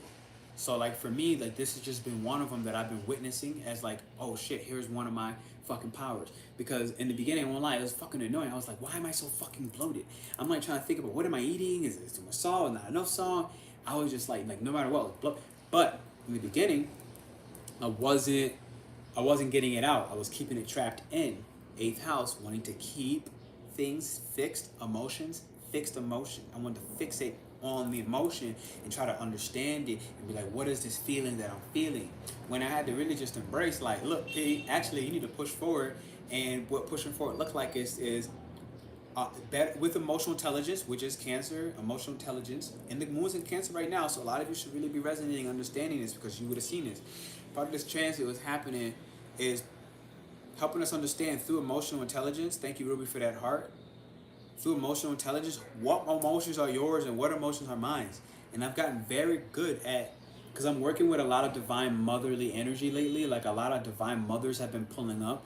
I've been having a lot of clients who, whether they've lost babies, or the one just can't have a baby, one had a child die, one just had a rough journey with being a young mother, another. I've been having all these divine mothers pull up, and as a part of that, there's a lot of shit that they just didn't have the time to digest emotionally. And one of my 8th house Cancer and Mars ability is to be able to see behind the veil of their emotions and understand through emotional intelligence whose emotions are mine, or what emotions are mine, what emotions are yours.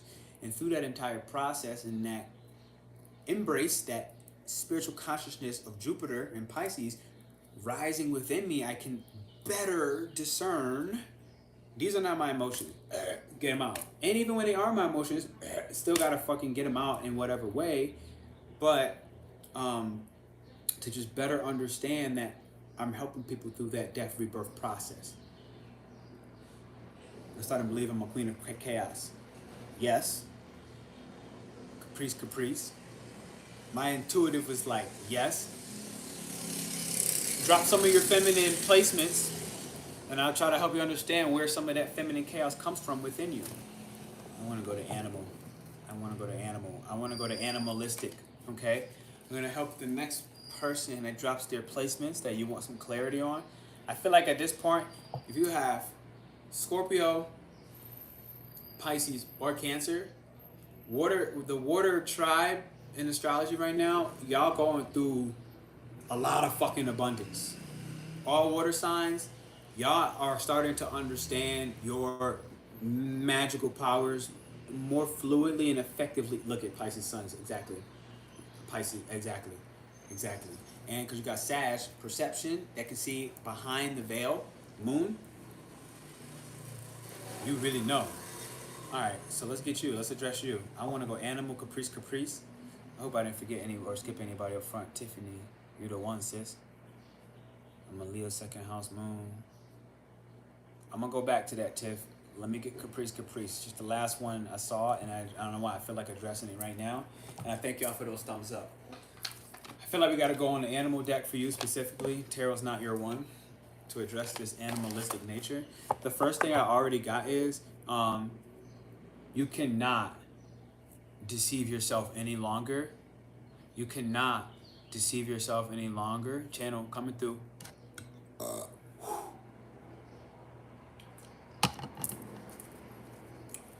Yup, the burp confirmation.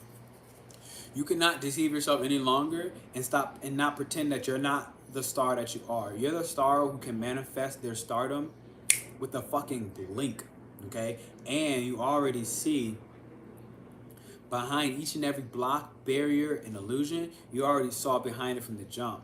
But you were deciding to deceive yourself because there's a certain attention that's going to come with this next level, this next stage that you're looking to actually evolve into, okay?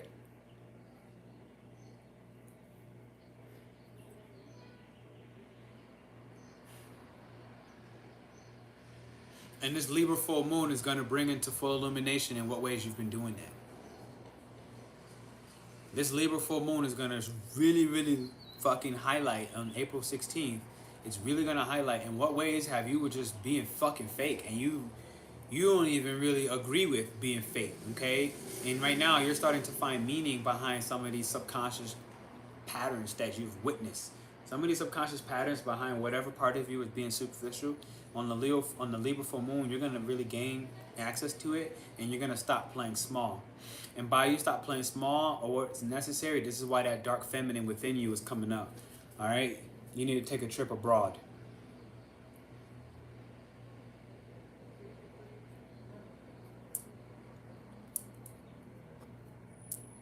You gotta take a trip abroad. Who was I talking to? Caprice, yeah. Caprice, you need to take a trip abroad. You gotta stop looking at things so black and white and realize the color and the light and the magic within you, okay? The magic within you to also to seek meaning in this. Oh God, girl, you know, with you right now. See, I'm feeling like I just feel sick. I feel woozy. Okay, it's almost like seasickness.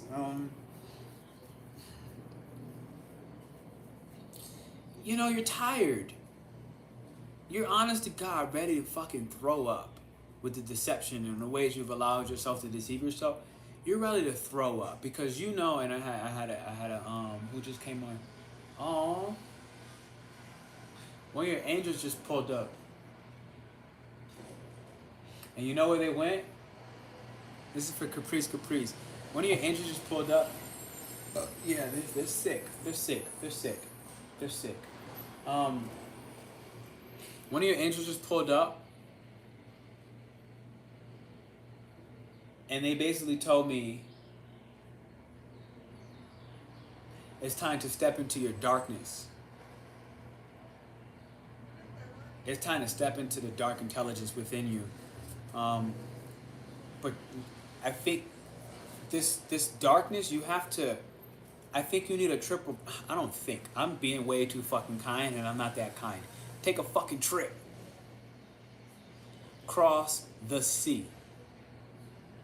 Preferably an ocean, a boat.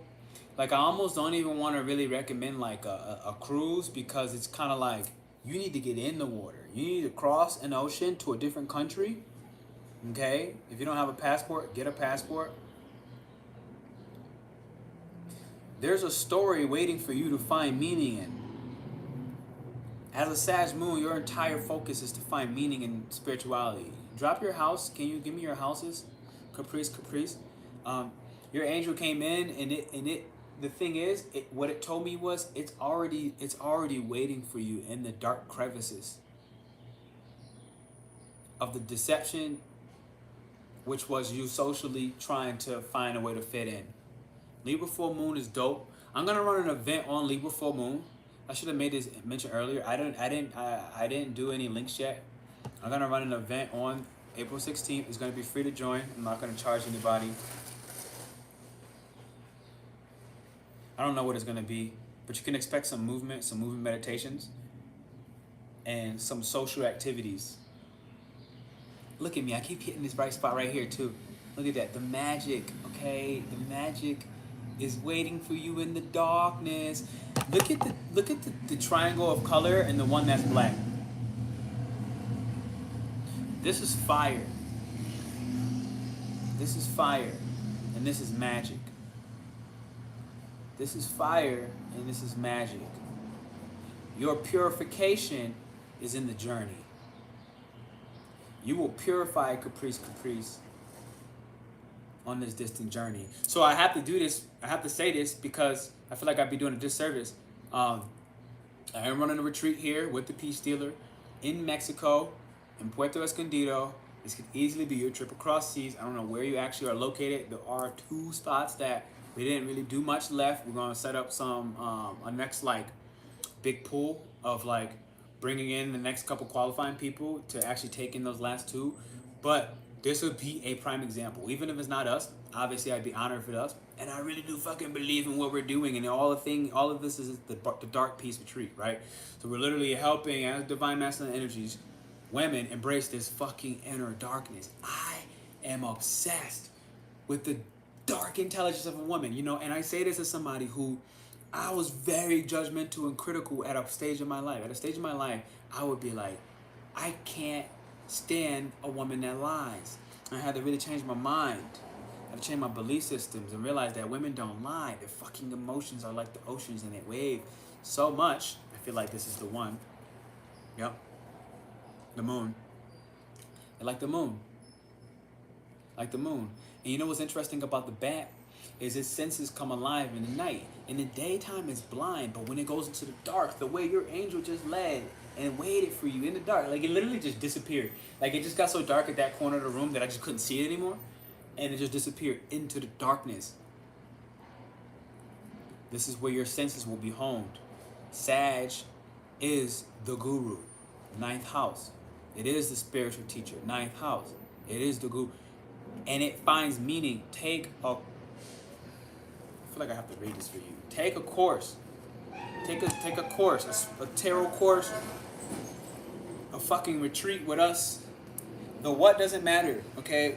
You already know the what. You already understand what you need to do because you're a Pisces, all right? So you really already, the sun realizes things. You already realize your divinity. And I'm going to move on so I can give more people some energy for this. But Caprice, I don't even know if you're a woman. So if you're not a woman, you can't come. But if you're a woman, I want you to email me. My email is down below in the chat box. Anybody wants to donate, I'm just getting into the habit of saying this. I'm not even really looking for it. But anybody that wants to donate, I have links down below. You can go ahead and donate. I don't know why why did I open this deck? This is not the deck. Why did I do that? Maybe somebody needs that. I feel like somebody needs that elemental deck next. Alright, so we're going to the zebra. Here's your finishing message, Capri. Fire. Eccentric, creative, and a visionary. Fire is visionary. Zebras are the most precious of gems. They are young at heart, well-cultured, and have an undying curiosity about life. Sag. Sag. Sag. Sag. Sag. Sag. Sag. Sag. Sag. Sagittarius wants attention. Look at the moon. You're Sagittarius. It's fucking bored, okay? It needs new meaning to life. It needs new meaning to your emotions. It needs to understand. It's begging you. All right, listen. This creative nature behind you, this magical nature behind you. Sag is life magic, okay? The magic of Sag, oh wow, it's coming together. And I told you that this is magic here, and that this is fire, fire Sag, magic here. Life magic is how Sag works. It has to have the experience. As you have the experience, you're not really gonna go any further. Right now, here's what you're doing. you're trying to transcend your moment, your experience, your pain, your suffering, and you just keep fucking hitting the top of the damn ceiling. And look at my beautiful fucking hair is just making it flatten out. Actually, I washed my hair yesterday and I didn't oil it, which is why I was doing this cat back down. I was capping that down. Like, my hair ain't on point today. I ran out of olive oil.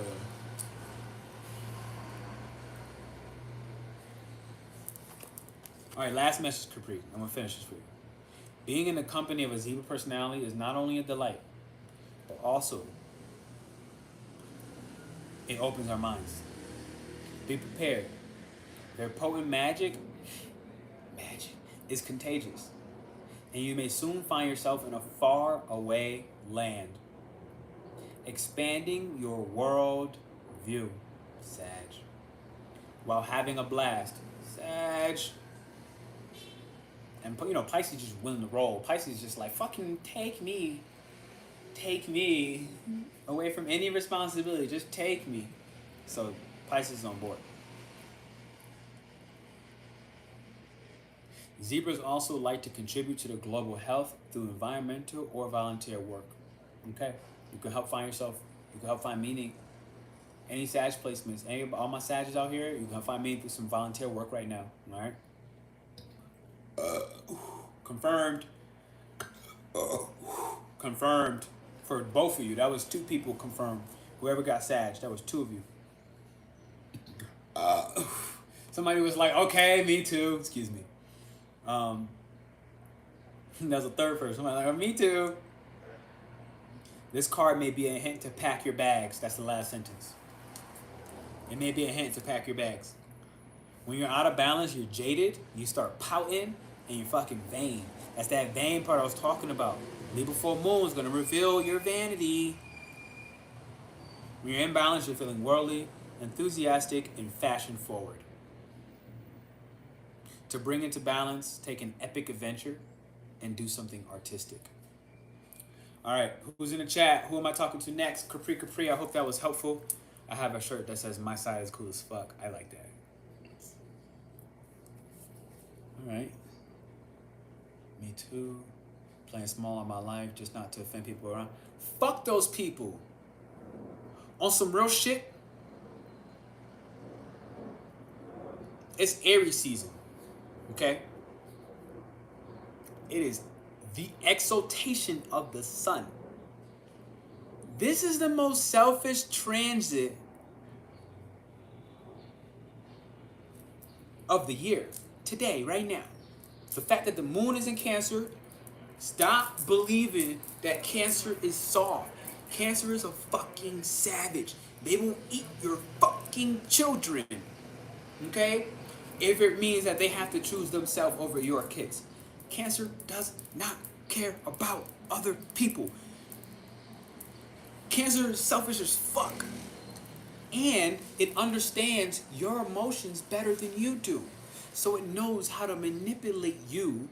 And when you put that in Aries season, it means to get what it wants, what it needs. And it will eat you alive and fool you into believing that it cared. So all the time you sit here thinking that Cancer are these soft little crybabies, Cancer's looking at you like, keep on thinking that shit, bitch.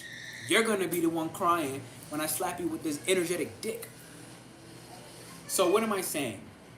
For each of you on here, and I really was in this bracket for so long, who play small to not piss and irritate the next motherfucker who is literally behind closed doors, privately, shitting on you,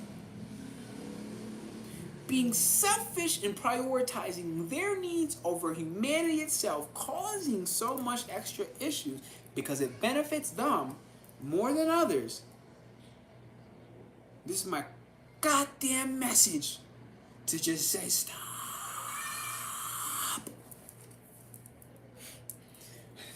I feel like I need to say it.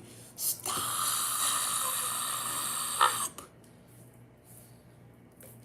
I'm gonna do this one for somebody else, okay?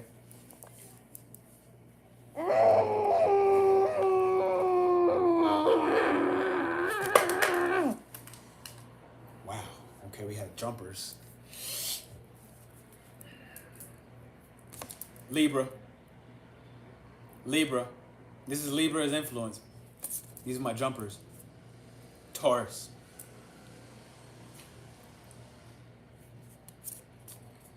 This is not taking the time to validate people to see if they belong in your life or not. Spending too much time in the head trying to go back and forth to satisfy people. And what this does is, by you not taking inventory on following your initial instinctual, look at 11111 on screen.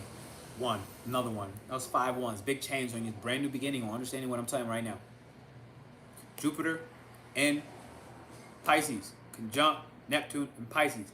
The illusion that you actually give a fuck about people is rapidly coming to very clear fruition that you just don't. You don't care. You don't care. You do not care as much as you've been fooled to believe and deceived by yourself that you care. You don't.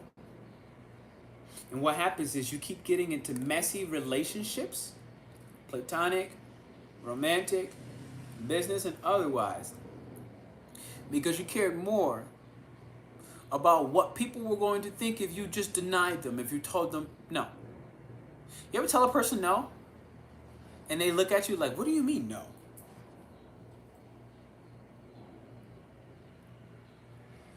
If you haven't, this is the fucking problem. Because you wanted to instinctually tell them no. You knew immediately, you're like, no. But you were looking to be socially polite. And then you got caught up in your own mind. You were being too agreeable. And now you got into a messy relationship. This is platonic or romantic. You're in a messy fucking relationship.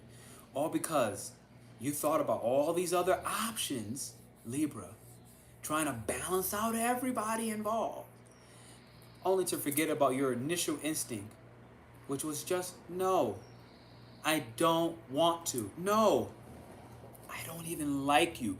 Yo, one of the wildest fucking things that happened to me a couple weeks ago was like to realize, like, I don't like you. Like somebody from like 3-4 years ago in my life, I didn't like them then. And 3-4 years later, they just popped up. And I was like, oh, yeah, what's up, what's up? Yeah, cool. Just because we were in the same place. Just because we're in the same place. Being socially polite, oh yeah, you know, there's 22 million people here, but I do know I know who you are. Completely skipping the fact it's like, I don't like you. I never liked you. I've never liked you. And it turned into a messy relationship until I sat there and pulled the plug and just kept it a buck. I'm not going to lie to myself. I don't like you. And that stopped me from getting into a messy dynamic. I was always drained around this person. Why did I continue? Fuck that. So that's what I have to say from personal experience that I had to come back to. Part of the dark intelligence of that feminine energy is just really fucking realizing that if it caused chaos to say I don't like you, then whatever. This is Taurus energy. And Taurus, when it doesn't like you, is an individual as well. North Node and Taurus, we're stepping more into this individualistic value system, individualistic sense of self-worth that allows us to become more creative, okay? So this is kind of stepping away from the limelight, all right? Taurus don't really like to be all out there in public and shit. Opposite of Scorpio, it don't really like all that shit, okay? No one even realizes how private Taurus is. Taurus is like, look, I don't need anybody. I have myself. Part of the illusion that's being dissolved between Jupiter,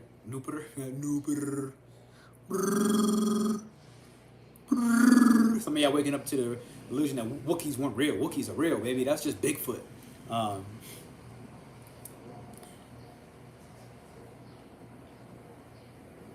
The clashes that you're having with these connections and these friends is aligning with the tribe, realizing that one, you don't need everybody, but you do want to be around and like the unique people who uniquely match with your spiritual DNA. Okay, if you like talking astrology, you're gonna start being around people that like astrology. If you're a fucking angel plug and you like doing angel Reiki, angelic Reiki, you're gonna start being around other people that do angelic Reiki.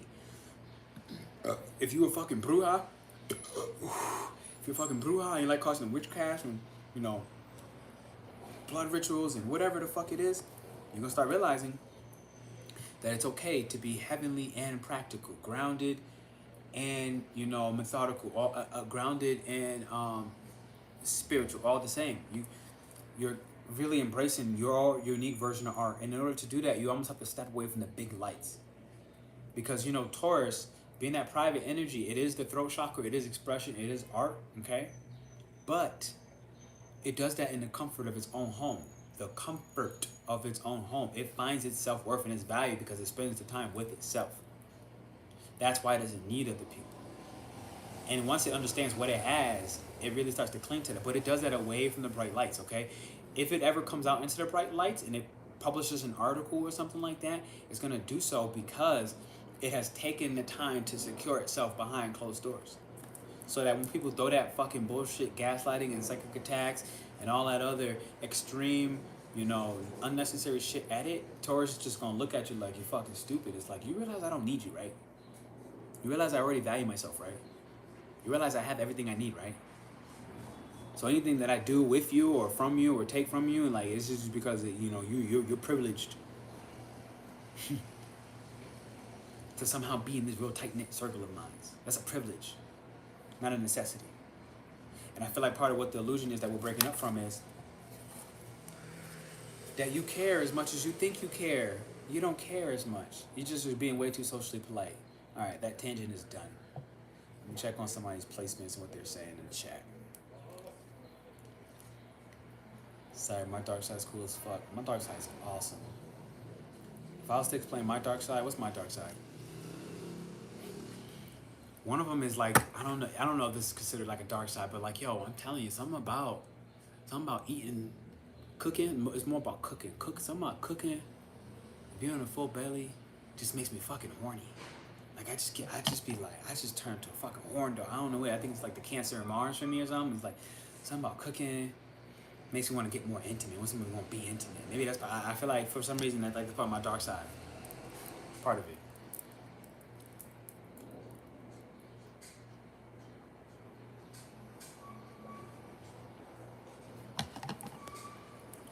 Cancer takes on Capricorn traits. Absolutely, and Capricorn takes on Cancer traits as much as it hates it. Because Cancer is also private and it has to sometimes come out. Like Cancer rising right now, and this new moon in Aries, I had to come out in 10th house. Yeah, I had to like step out into the limelight. Yeah, I know you ain't like that shit. So it's a both ways.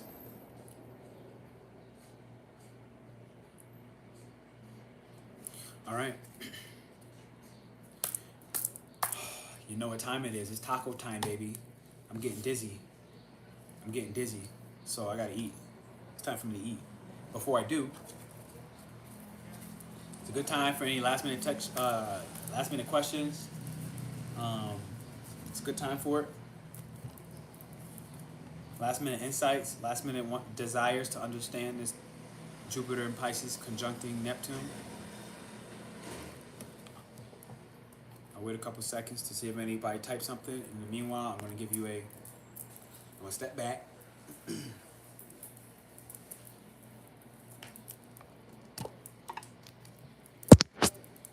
All right, I'm gonna step And I'm going to give you the closing message. Maybe that's what this elemental deck was for. I'm going to give you the closing message. But meanwhile, type your questions, type your concerns, type your desires. Anybody looking, women specifically, there are 2 more spots. PD and I will be going ahead and, well, I'm going to more so be interviewing people, and you guys are going to talk to him on the next background. If you are somebody who already is in here and you're already coming to the retreat and you didn't talk to PD yet, when I say PD, I mean the peace dealer, shoot me a message. That should have been, that's kind of outside my role, but I can talk to Jessica and really make sure that she gets to people and PD, and I can make sure that connection happens. If y'all didn't talk to him yet, it should either have been scheduled at max in the preparation of the scheduling. Y'all should be talking to him. Y'all should be getting a little time frame. It's not an interview, by the way. If you already accepted from that first qualifying round, it's not an interview. But y'all going ahead, y'all talking to him, y'all really connecting, okay?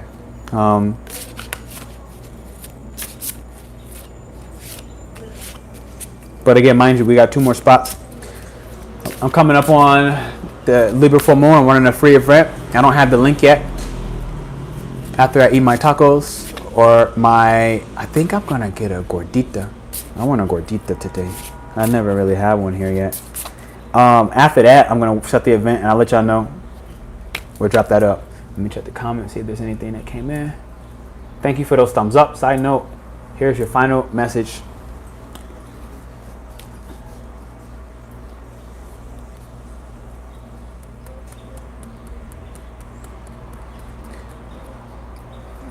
My advice is to isolate.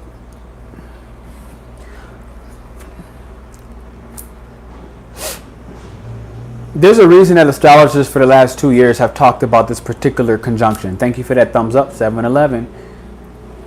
My advice for the Jupiter conjunct. Yeah. Yep. Wow. This is powerful. I'm going to show y'all this. My advice. Oh, look at that. Yep. My advice for this Jupiter conjunct. This is a very powerful card. Solidity and inner core. My advice for this Jupiter conjunct Neptune in Pisces is to isolate. Take some time away. I've been recommending this honestly for the last like 4 or 5 days. By the time I think like at 11 o'clock or so tonight, Leo will go into. I'm not up and out at nighttime. I mean, y'all might be going out. It's Saturday night, I think, right? So y'all might be going out, but I'll be knocked the fuck out by the time 11 o'clock p.m. comes. But the moon will go into Leo. So by then, you want to go out and be social. You're going to basically have these new downloads. They're going to have some space to share what does your individual and unique new power look like. So one of my new ones that came out was clear audience, I think. I used to always hear things. Mushroom ceremony tonight. Okay, that's going to be a dope one. I used to always hear things, but it was very faint. Like it wasn't a superpower of mine. It was a supernatural ability that really wasn't activated. So for me, this conjunction had activated that. So I'm now in the process of, by taking time away, I'm just like in the comforts of my own home. I'm like, I really haven't been fucking with people. I haven't been going outside. I haven't even been responding to people a lot that's been messaging me. I've been like keeping it short and frank, and I'm like, look, I'm on my own time right now because I know that I'm getting ready to get called out. This is when the moon goes into Leo. So this is like 11 o'clock or so at night tonight, my time, which is like 9 p.m. or so, Cali, midnight in East Coast. I can smell the food trucks cooking. Yo, it's really a problem to have my window next to this food truck station because I be all day, I'll smell you, baby. I'm coming to lick that ass. My advice is take the time, because Pisces is isolation. It is sacrifice. Okay, that sacrifice part of that is the isolation from our attachment to all things human world, all things mundane. Okay, the day-to-day grind. That's why everybody with the Venus and Pisces, once Venus and Pisces went there, You got that. You gotta. I think people are really undercutting the fact that Venus in Pisces is out this bitch and is fucking exalted. So part of that means that our addictions, which Venus and Pisces is in exaltation, people forget that Venus and Pisces is addictions. We have an addiction to just letting go of every single motherfucking earthly, mundane, daily fucking responsibility that keeps the goddamn globe going round. And we're just sitting there going, fuck it. I wish I was really motivated enough. I would have. Maybe I'll do it with like 4 cards. Maybe I'll do it with like 4. Fuck it. I wasn't gonna do it with the whole deck. I didn't want to. Oh, I was about to trip out. Like, how did this card come back? That's Venus and Pisces right now, and it's exalted. One of those cards were under the couch, motherfucker. I'm gonna find it later, and it's gonna be like, it's time for me. Check me out. Venus is exalted in Pisces, so part of that is really being addicted to the detachment and the embrace of spirituality. We're valuing that. We're literally attached to the idea that divinity is a fucking thing that I really love, and we just magically woke up to it. So my brace is vacation. Fucking just on purpose forget a task. On purpose, just don't respond to your email. On purpose, just look at the message and let people see that you read it and don't respond. Not because you won't, but because you will on your fucking magical time. This is my advice right now. This is my advice right now. Don't do something you don't really want to do, or something you feel like it's a duty or an obligation. Thank you for those thumbs up. That's my advice right now. And in the process, what you're going to realize is, look at all those hands. Making a heart. What you're going to realize is everybody loves freedom. Everybody loves an escape. But you're going to realize, like, that in that escape, in that dive and surrender into just resting, just because you don't need a reason, float away, find freedom in that reason,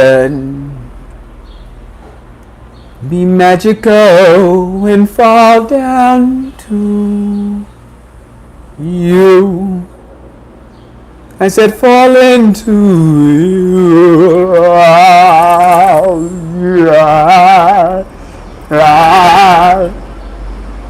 Take a new start into divinity.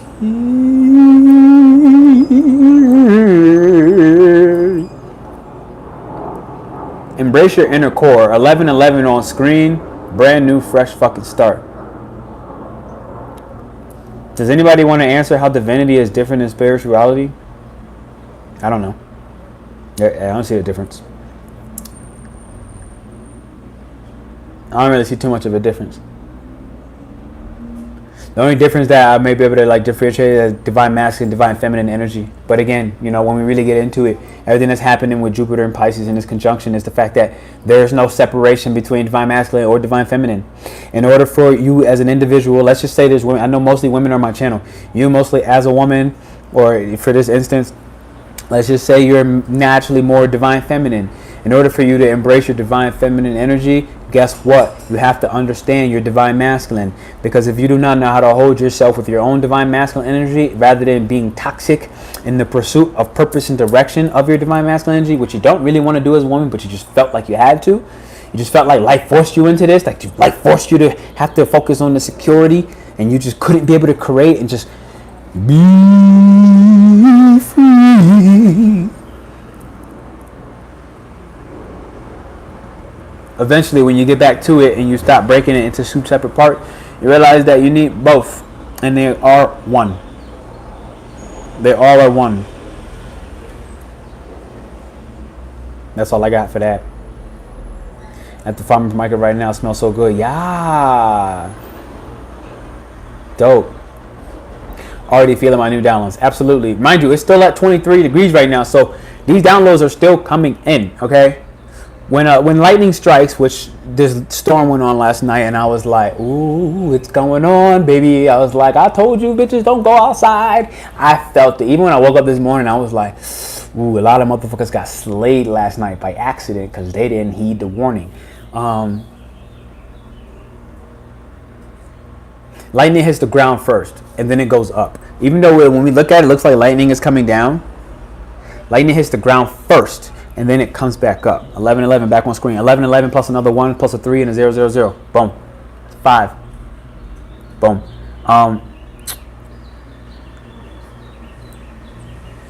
The reason for me telling you that is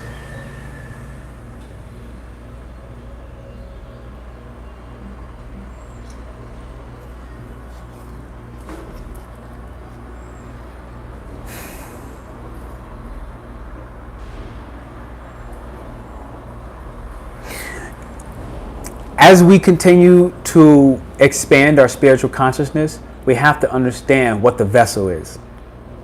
And no matter what, no matter how fucking strong or how beast mode your dragons are, or your angels, or your ancestors, or your fucking extraterrestrial support systems, Palladian energy, whatever, whoever's on your side backing you, no matter how strong that is, the reason I had to tell you that lightning hits the ground first and then it goes back up, rapid change, okay? Rapid downloads, insights, divinities that help you progress. The reason I had to tell you that is it has to hit the body first. Never forget. Doesn't matter if you're a shaman. Doesn't matter if you have a bloodline shamans. If you literally eat like shit and you have more mucus in your body than you can get rid of, okay? Your third eye, your intuition, your magical spiritual powers, it doesn't really fucking work when you have cancer, does it? You know, it doesn't really work when your brain is just foggy because you've been eating so much fried food that you can't do anything but feel lethargic, fatigue, and just wake up and go to sleep and wake up and go to sleep and wake up and go to sleep. All your spiritual power, your ability to access, you know, ESP and this central perception and like being able to feel energetic energy, or even being able to create auric fields around your body when you're out in public in these large places where you're deflecting energy that really is not aligned and meant for you. All these abilities, all this power, if your physical body is not prepared for what your spiritual limitless is capable of, you're just going to have this moment of frustration. You're going to be frustrated if you can't really take these downloads and actually act on them, because it's Aries season. And when Aries can't take action, it's fucking annoyed. And it starts causing trouble. It starts causing problems. It'll start being petty as fuck. And it'll attack people. Verbally, with Mars in Aries, Mercury in Aries right now, it could be verbally.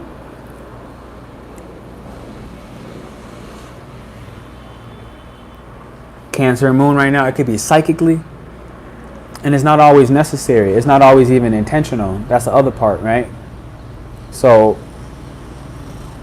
I just had to tell you that. Take care of your body primarily so you can actually benefit, okay, from these spiritual downloads, from this illusion, the clouds of Neptune waving off to the side. I hope you enjoy your mushroom ceremony tonight.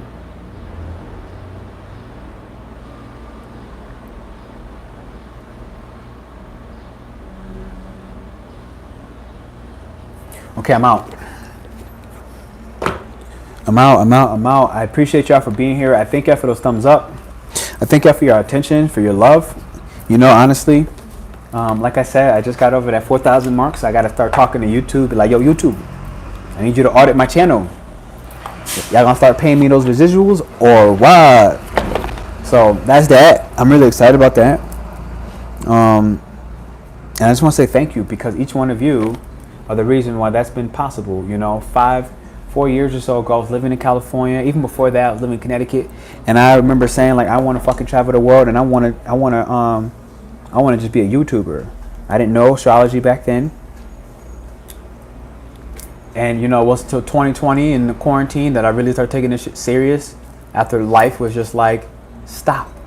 We need you to be activated even more, Pernell. We need you to go deeper, deeper, deeper, deeper, my boy. And we need you to trust. So when I talk about Neptune, a lot of it is trust. Pisces just trust. Pisces has no reason not to trust. Because it understands. Even when people break your heart, they break your feelings, they fucking want to break your spirit, break your soul. Understand that none of that shit can break anyways. It can only be built stronger. Okay? You can't break your soul. You can't break your spirit. Alright? You can break your human spirit. You can definitely break your human. The human spirit is breakable. You can break the human spirit, but you can't break your soul. You can't break your spiritual body. You can annoy it. You can bind it. You can ignore it. You can do a lot of things, but you can't break it. So understand, if it doesn't break, who is breakable? You. As a human. As a spirit, as a soul living a human experience. But I really feel like this veil in our consciousness being expanded, what it's doing ultimately as well is it's helping us to address more social issues.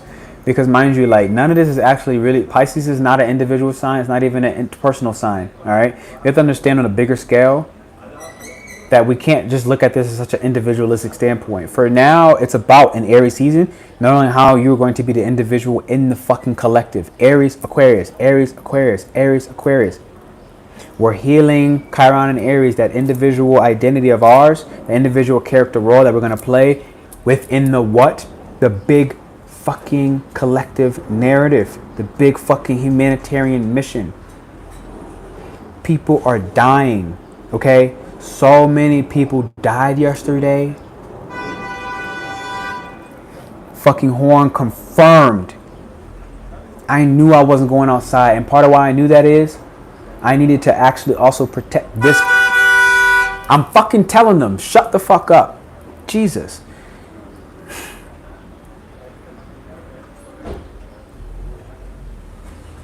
People are dying.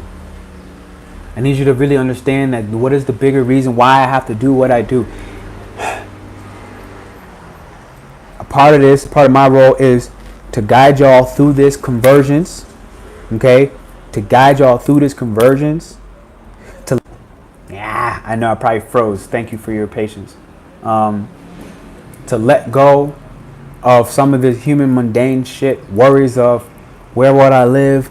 Worries of how will I make money doing YouTube? Worries of blah, blah, blah, blah, blah. And it was like, it's to call. It's all of our call.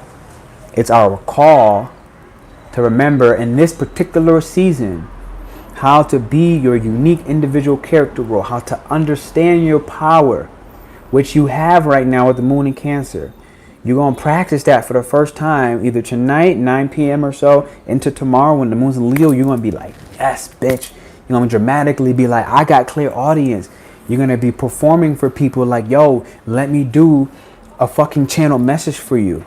You're going to be moving in whatever the downloads that came, whatever the new superpowers you're awakened to, you've become aware of, which has always been somewhere hidden, private within you. This Cancer moon just showed you all of that.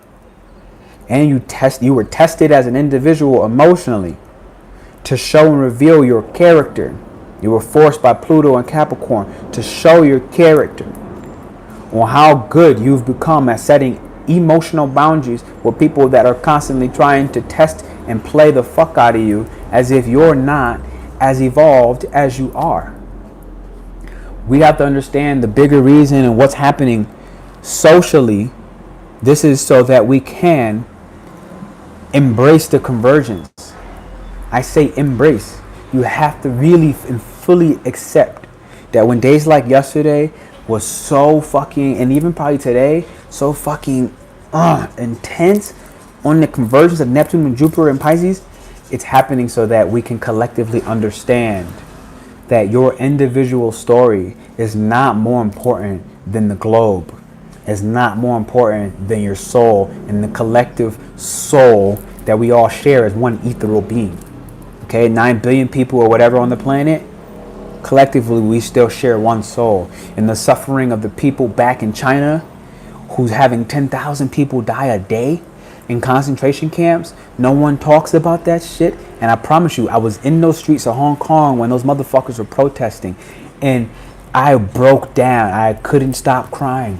Almost every other day. I remember one day specifically, I was crying so horrendously because my soul was crying out so tremendously. It was just like, please, Pernell, please, Pernell, we need you to lead bigger. We need you to stop being so selfish in your own spiritual journey. And we need you to fucking remember more of who you are.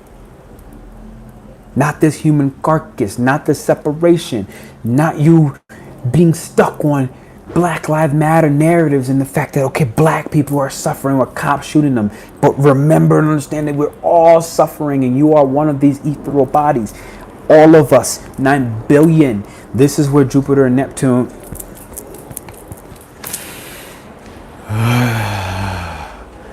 This is what.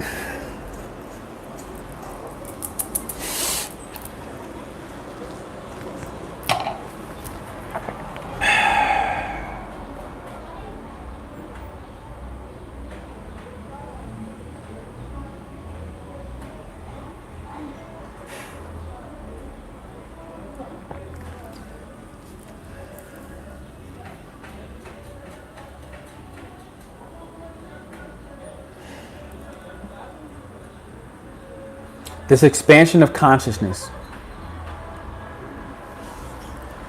is clearly dissolving each and every social boundary that you're separate.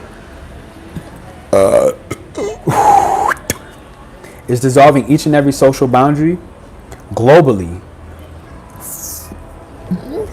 Excuse me. That you're separate from those that are suffering in Ukraine. Real story, fake story, doesn't fucking matter. Somebody is suffering because of the narrative. Whether it's fake news or not, wouldn't matter.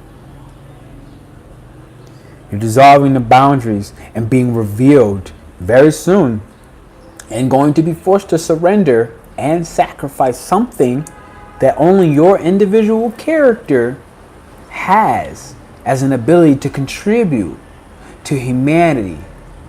I need to really just take the moment to remind y'all that honestly, I'm not really here to just talk to you, to inspire you, or to motivate you, or to help you understand. Listen, okay. I thought I was about to get tacos. All right, and I shall. But y'all got to get this last piece of work. Okay. All right. Fuck. All right. Okay.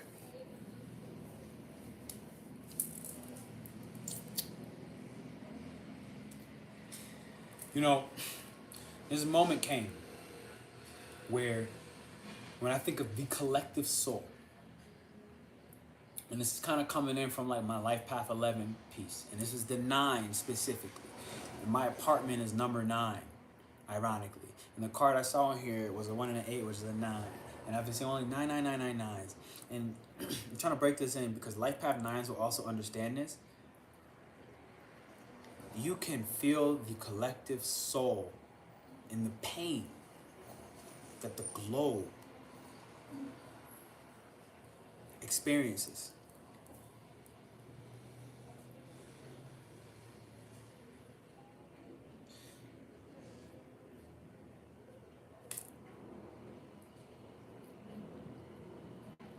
But with transits like this that's happening right now, even if you're not a Life Path 9, even if you're not a fucking whatever, it doesn't even matter.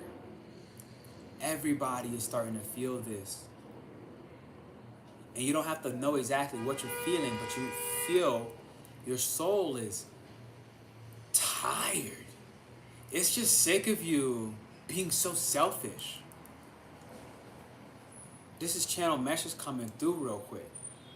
Your individual soul is sick of you not contributing, worrying about the fact that you were raped, worrying about the fact that you watched somebody die, worrying about the fact that you think your problem is bigger than every other problem outside of you in your own inner core. Your soul is sick of the separation and the division that you were any different. Simply based because of your fucking skin color, that you're any different. Simply based because your superpower looks different than mine. Your soul is tired of you thinking that you're different than any one entity. My bad, these comments just disappeared. Let me check y'all again. Thank you. Appreciate you. Control is a choice we have. Why is that comment like sticking out?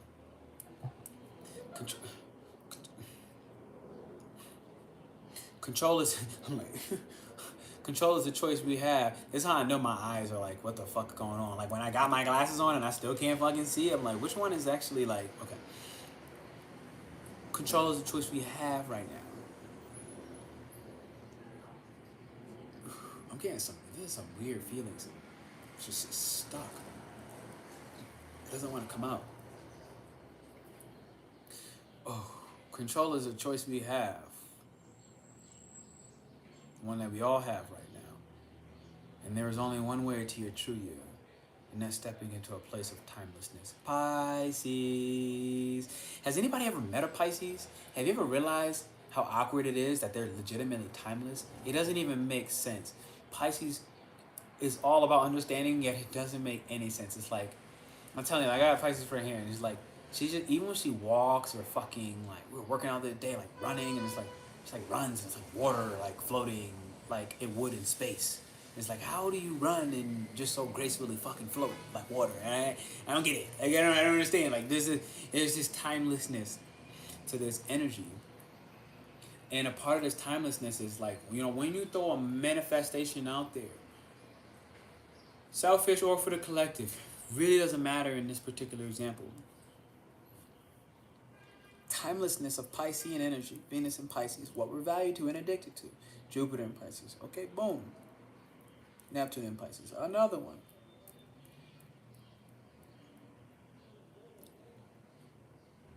Timelessness means that you don't really care about when it happens. Which is one of the things that's helping us get rid of this. With Aries season, what we realize in the sun, instant gratification. Let's be honest. Aries wants instant gratification. So there's a part of us, selfish part of us, that wants the fucking result today. It's like, did you even fucking do the work? And one of the things that's happening is we're forcing to value what surrender and sacrifice looks like if you did or if you didn't. And we're being forced to sacrifice and surrender to divinity. And all the parts of us that have denied all the parts of us, we're also being faced with our karma. Right now, if you feel like things aren't really moving forward to you, like some part of this understanding that karma is working itself out. And it's also testing you to see, are you just grateful?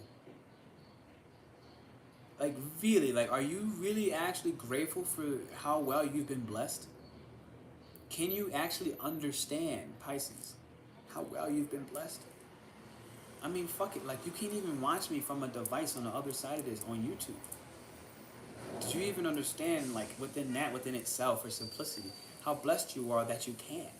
Not because it's me, but because you have a cell phone to do such a thing. But because when you lost your cell phone and you had to pay for another $1,000 phone outright, that you had the ability to do that. And that not everyone can. Have you taken inventory to actually stop and pause in the timelessness to accept that your gratitude is and should be endless? If you can't think of one thing that you're grateful for right now, and I was this guy when I was living in San Diego, like I remember this moment came up, and like for months I was so much trying to figure out like how will I survive to live here? Like fuck. And all these doubts and fucking insecurities wanted to creep in about security, about financial security, about like, am I gonna actually follow through with my backup plan and live on the beach? Because it was my backup plan. Like, will I do that? Because I'm willing to. And with all those concerns and worrying, it's like I wasn't in that moment in my life. I wasn't being timeless. I wanted what I wanted when I wanted it, and I wanted it now. And I wasn't willing to be grateful for the fact that I wasn't actually one ever really in danger. Okay, I was never actually in the space of really being homeless. I wasn't really there. Like, these things were just completely me not accepting and embracing the timelessness of things. Me manifested all types of shit. So, you know, a lot of this disillusion of Neptune and how divinity is being revealed to us, one is going to be the simplicity of it, that divinity is gratitude within itself. You being able to be grateful and understand that gratitude is divinity.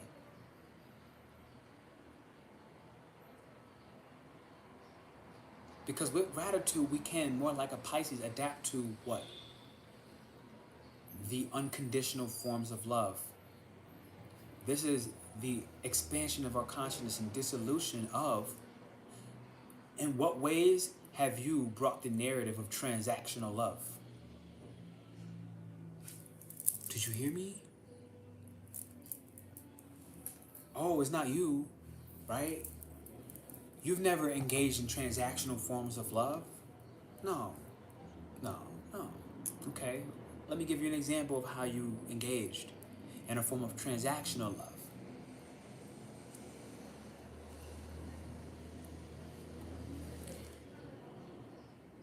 Hey, you know, I actually just spent 2 hours doing tarot card readings for you. So, you know, the 8 of you that are left on this live at the moment, I actually deserve a donation from each of you. But transactional love comes out differently, right? That's an example of it. Like, I did something for you, what will you do for me? That's transactional love. It's not unconditional. No. Somebody was like, shut up. Fuck you. You didn't have to say it out loud. Okay? You didn't have to. Fuck you. That's how I feel about you wanting to shut me up. Fuck you. No. Okay? And then to be able to take a moment to actually laugh and really not take it too fucking serious, because it ain't really that serious. Like, I'm not really trying to attack you, you know?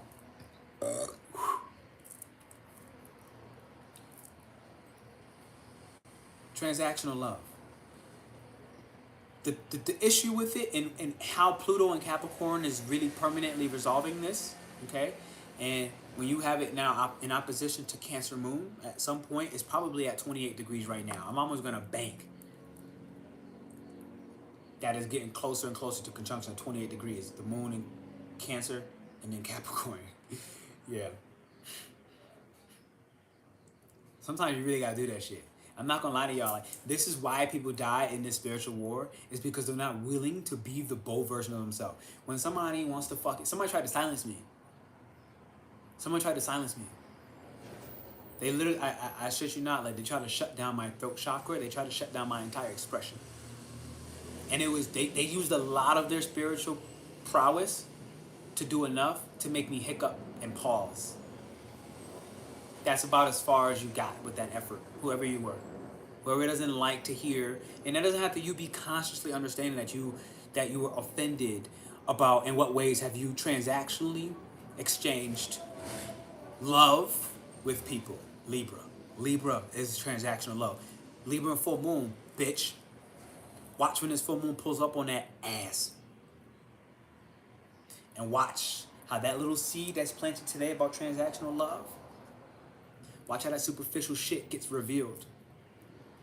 April 16th up to April 19th. And then tell me to shut up again. And just know that I'll be there ready with another one of these. Metaphorically, of course, because, you know, I actually do love you, right? Like, at the end of the day. But my point behind this is, we have to understand that this is the battle on your spirit. This is the battle on your expression.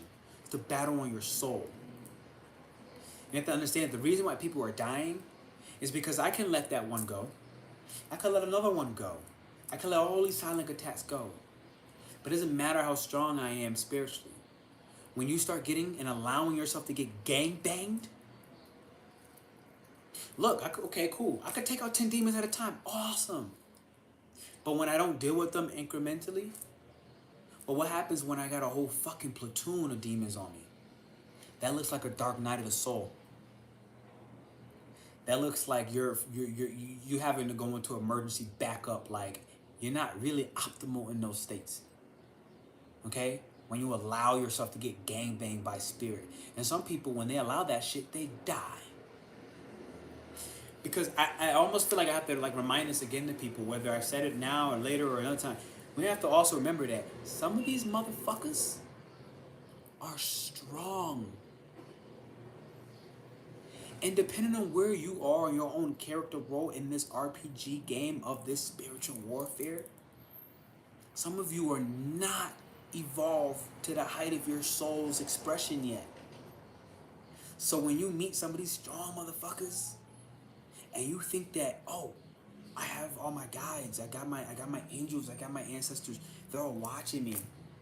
And you thinking you ready for some of these motherfuckers who are in opposition to your personal mission? You have to remember that in an RPG game, if you fight the last boss at the beginning, you lose. You have to start over. You might be 40 years old. Starting over might looking like you just died. You have to come back and relive that life again. And you gotta wait to go all the way back up to 40, but you already lived that last one, so maybe more like 28 years old. And you're like, okay, I'm back to where I was when I was 40. But that's 40 plus 28, that's 68. You would have been 68. You would have almost actually been very close to completing that life cycle rather than having to start over just to get to 28 years old again. To be at the same level that you were at 40. Which could be beneficial and it might be part of your path. That's great and dandy. But I'll be honest, I'm not trying to get got. Okay, I don't want, if I'm being real, I don't want to die again, to have to start over from the beginning, to get right back to where I'm at again now. No, fuck that. Fuck that. I shall pass. If all that means and requires is me to fucking crucify and exercise a couple of y'all motherfuckers in a minute, in real time, then you got to die. You got to die. Do not forget. Okay? Do not forget. I am a triple stellium in Aries. Do not forget. I will go to war with all you bitches. And y'all gonna probably get y'all licks because the way we're going to war, I don't have to always be strategic. I'm not gonna always be peaceful, okay? So y'all might get me a couple times. You might scratch me up, okay? You might even take me out for a couple months. It's happened. It's happened. You might take me out for a couple years. It has happened. And I say thank you. And this is again the unconditional gratitude that we gotta pull in those illusions. That all those battles or those demons or whatever the fuck you wanna call them, these dark forces, y'all set me back a couple different times in my life for a couple years. But in those moments, this illusion of Neptune and Jupiter, expansion of consciousness, is for me to be able to sit here and right now and say, I literally fucking mean it with all of me, okay? All of me. Thank you for each and every one of those setbacks, okay? Thank you. I promise you, I'm so grateful for you. I'm so grateful for all the training, okay? And there's this illusion between Neptune and Jupiter, the expansion of consciousness, is for us to be able to take those very dark moments as well in isolation, when we're forced to rest, when we didn't want to rest, we wanted to push forward, but we were forced to rest, we were forced to evolve. Each and every one of you, all the spiritual attacks, I'm grateful for you. And this is part of this illusion, to learn and accept the full understanding of why being grateful is way more powerful. Because you've really shown me the truth of the situation. And the truth of the situation is, people are dying. The idealistic parts of me wants to believe that, like, you know what, like, we can get through this all, you know, happy-go-lucky and cheerful. But we did that already. And y'all, thank God, y'all showed me what's up. So my point behind this is don't get got. Believe in the illusion that all this shit will be roses, rainbows, and fucking sunflowers. It's ugly. And it will require you to step into you, the full, unique expression of you, to be able to step into your collective mission, your collective role to help you. Because everyone is you.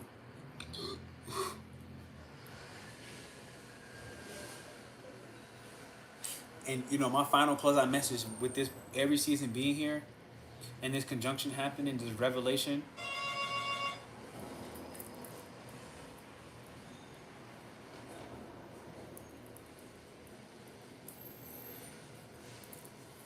Who has house phones? Who rings house phones anymore? Like, are you shitting me? Like, no, I'm not answering my damn house phone that no one has my number to. Like, that's just stupid. No, not doing it. This is one of those moments. You could just say no.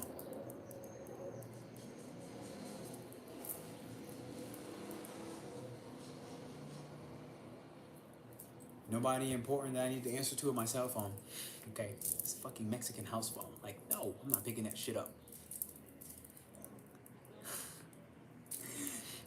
This is the irony, right? Like, people will try to stop you in all kinds of ways. Understand that it's not always, oh, I'm getting this feeling. What a wave of emotion.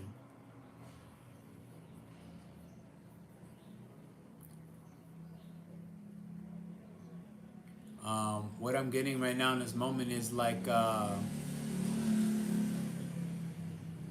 really somebody who's furious that they're being ignored. That's literally the wave of emotion that just like, it just hit me like, whoa. It's like, that's exactly what I was talking about. You can't allow, if you tell somebody no and you set an energetic, emotional, psychological, or physical boundary with somebody, and you happen to grow the balls, okay, or let's say the tight clit, maybe if that's the attractive opposite, who knows? And you say no to somebody, and they don't respect that no,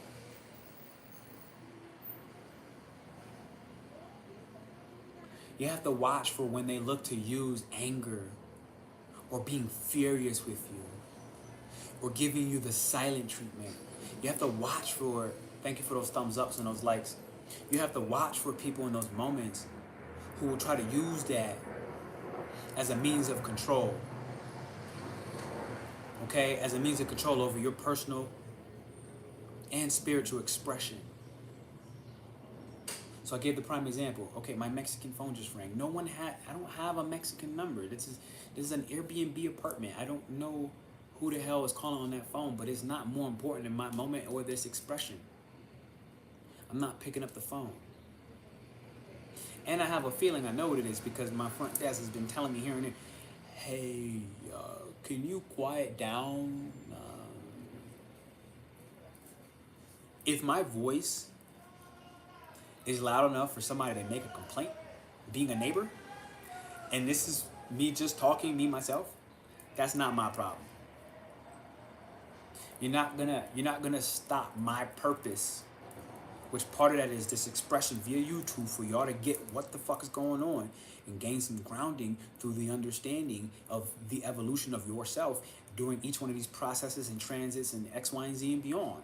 If my voice is going to irritate my neighbor, and I'm telling you, every day I get the security to talk to me. Hey, can you quiet down? Bitch, what? What? All the money I paid double to be in this specific apartment than my last apartment. I ain't had no problems when it comes to some noise complaint. There's no way in the fucking world that I'm gonna come here to live by myself in my own apartment.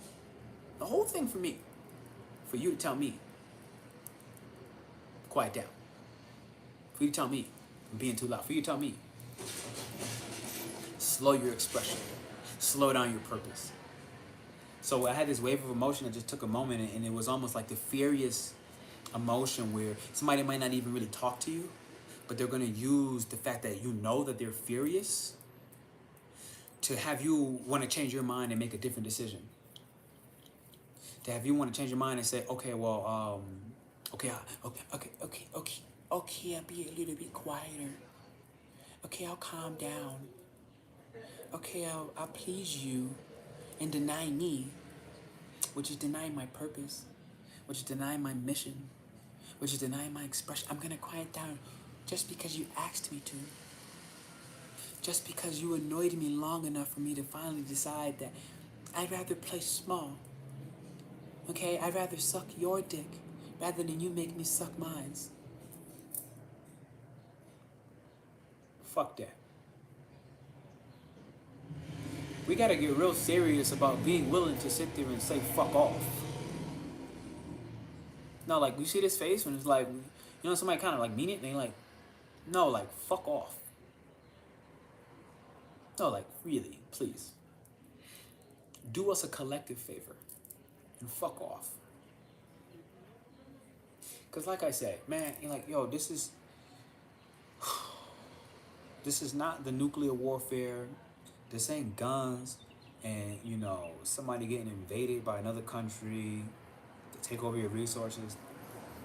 This is psychological, emotional, and spiritual warfare.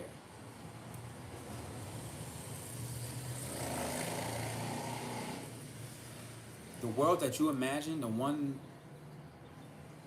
that has more utopian vibes, right? Where kind of like in some way, shape, or form, we do embrace that we're all one. We do find ways to get along, even when we can fully accept that, like, I don't have to like you, you don't have to like me to respect each other, or for me to actually honor in what ways you're valid, in what ways your existence is valid.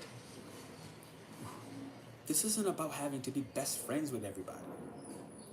When I say we're one, it's more so about respecting the boundaries while maintaining our own. With, you can be a unique and different individual in your collective role. It's about embracing the unconditional love that's required, where you can be you. And I don't have to actually want or like you as my best friend or a lover or anything close and intimate to me.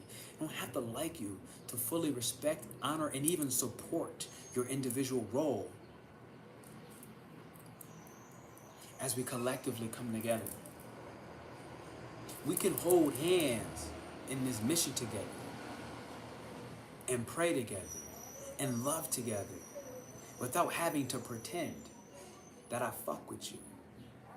I don't fuck with you. But your personal role in this collective mission that I'm involved in, I fully respect it.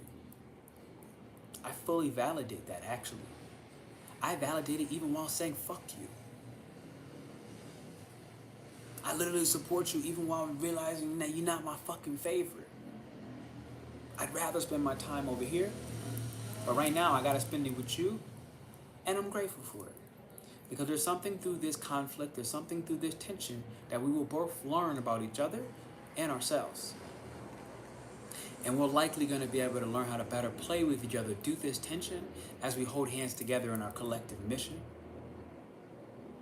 to survive and thrive through this convergence of 3D, okay, third density, fourth density, five, all spirit, world, and human coming together. We're gonna make it together.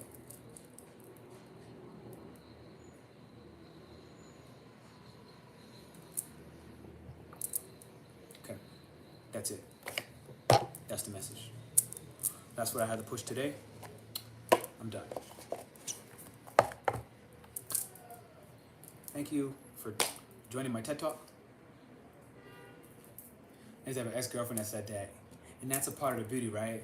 So, like, I had an ex-girlfriend that used to say that, like, she'd, like, go off on a little tangent. And she'd be like, thank you for coming to my TED Talk. And I used to love it. Like, it used to crack me the fuck up, right? Where we're not in communication. And I remember very clearly closing that contract. And it's like, nah. We had a couple back and forth over years. A couple of back and forth shit. only seen her 3 months in real life, but over like 2.5 to 3 years, somehow I allowed her to play a really big role in my life until finally the experience was remembered. And I was like, okay, contract can really, in a sense, respectfully and quietly and honorably be closed. And I can accept that I will always love you. And I can also accept that I will always love myself too. And as a part of that, me loving myself is to leave the door in the contract closed and to allow this contract to be irrevocable. But part of that embrace what I'm saying, where it's like, within that, to not deny her and reject her so much that this phrase of, thank you for coming to my TED Talk, that I'm not, like, it's about us finding a way to dissolve the illusion that I can't be grateful that I really like that phrase. And I really love what you've shown me, done for me. And that I can enjoy that and not you physically, rather energetically at the same time. All without, again, not really being triggered, but embracing that I can literally love you, and I do. But it's not required to embrace you in the physical world. This is where the gratitude and illusions of everything that you can't be separate from someone and love them at the same time, or you can't be with someone and hate them at the same time. This dualistic nature, this dualistic way of thinking, all of it is completely transcending.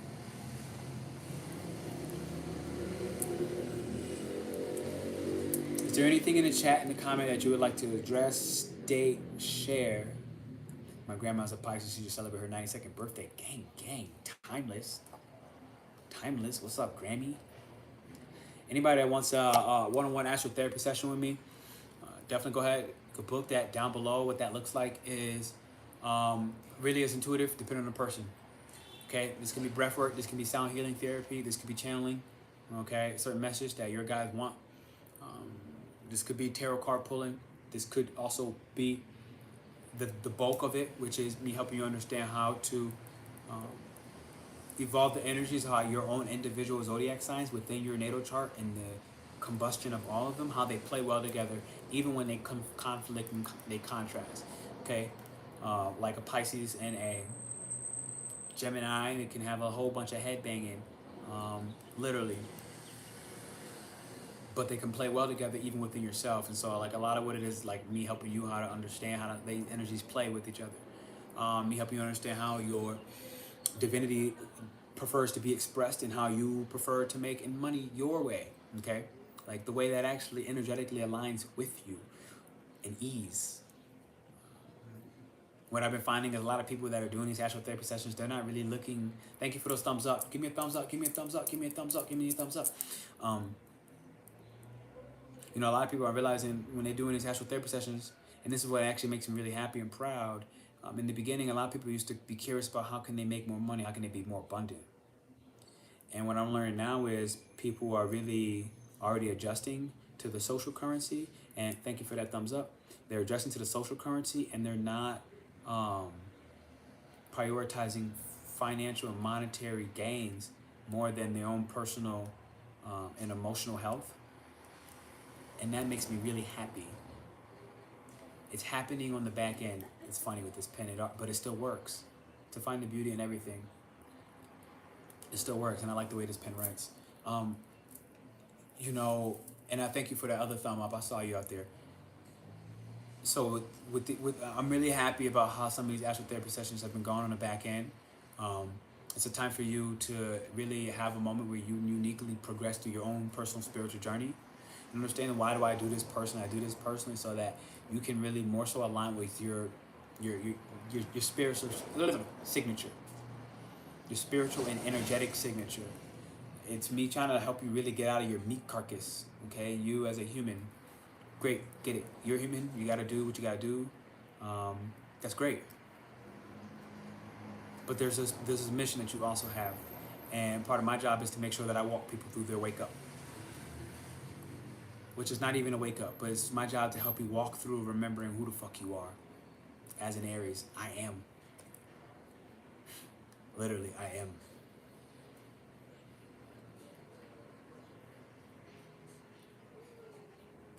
Yeah. Okay, ladies and gents, I saw no comments come through specifically. I do not believe. But thanks. Hey, Samir, thanks for checking in from Africa. My man's from Tanzania, super dope. Always a pleasure to have you. Tiffany, awesome. Ruby, thank you.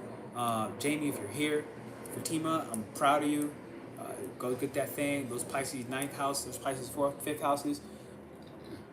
Really take back your unique identity within your love life and transmute that energy that was unexpressed into your creative nature. All right. Thank you for those of you that were there. Ultraviolet. Oh wow, that's a cool name. Zayon. Ultraviolet Zayon. I like Zayon. Zayon's cool. Talk about celestial. Zayon reminds me of like Xenon. No, that's Xenon the Warrior Princess. There was another show when they were this kid show. They were in space. There was like fucking big circular space thing.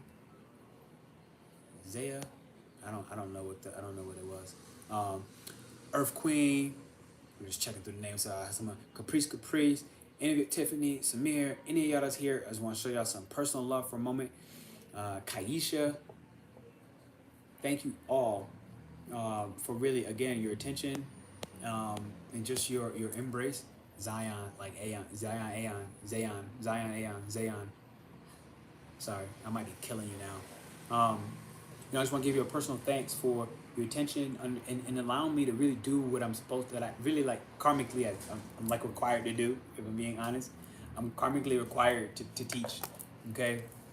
And to do so in the most Leo-esque type way.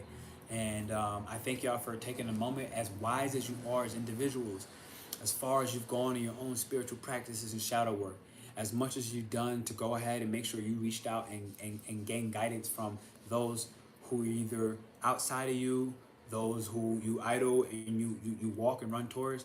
I want to say thank you for all of the effort, the time, the energy you've put into yourself by accepting and embracing the role of the student of life. Not the student of me, but the student of life. And I thank you for this journey as you study into yourself. You love that movie, right? For choosing me as one of your mentors in some shape or form. I do thank you tremendously for also just giving me the opportunity to do what I'm built to do. That is an honor. And I really mean that from the bottom of everything I am. Thank you. Because let's not forget, and a part of the social gratitude is for me to go ahead and express that, somewhere I set that manifestation out to be able to actually live my life and travel the world doing YouTube.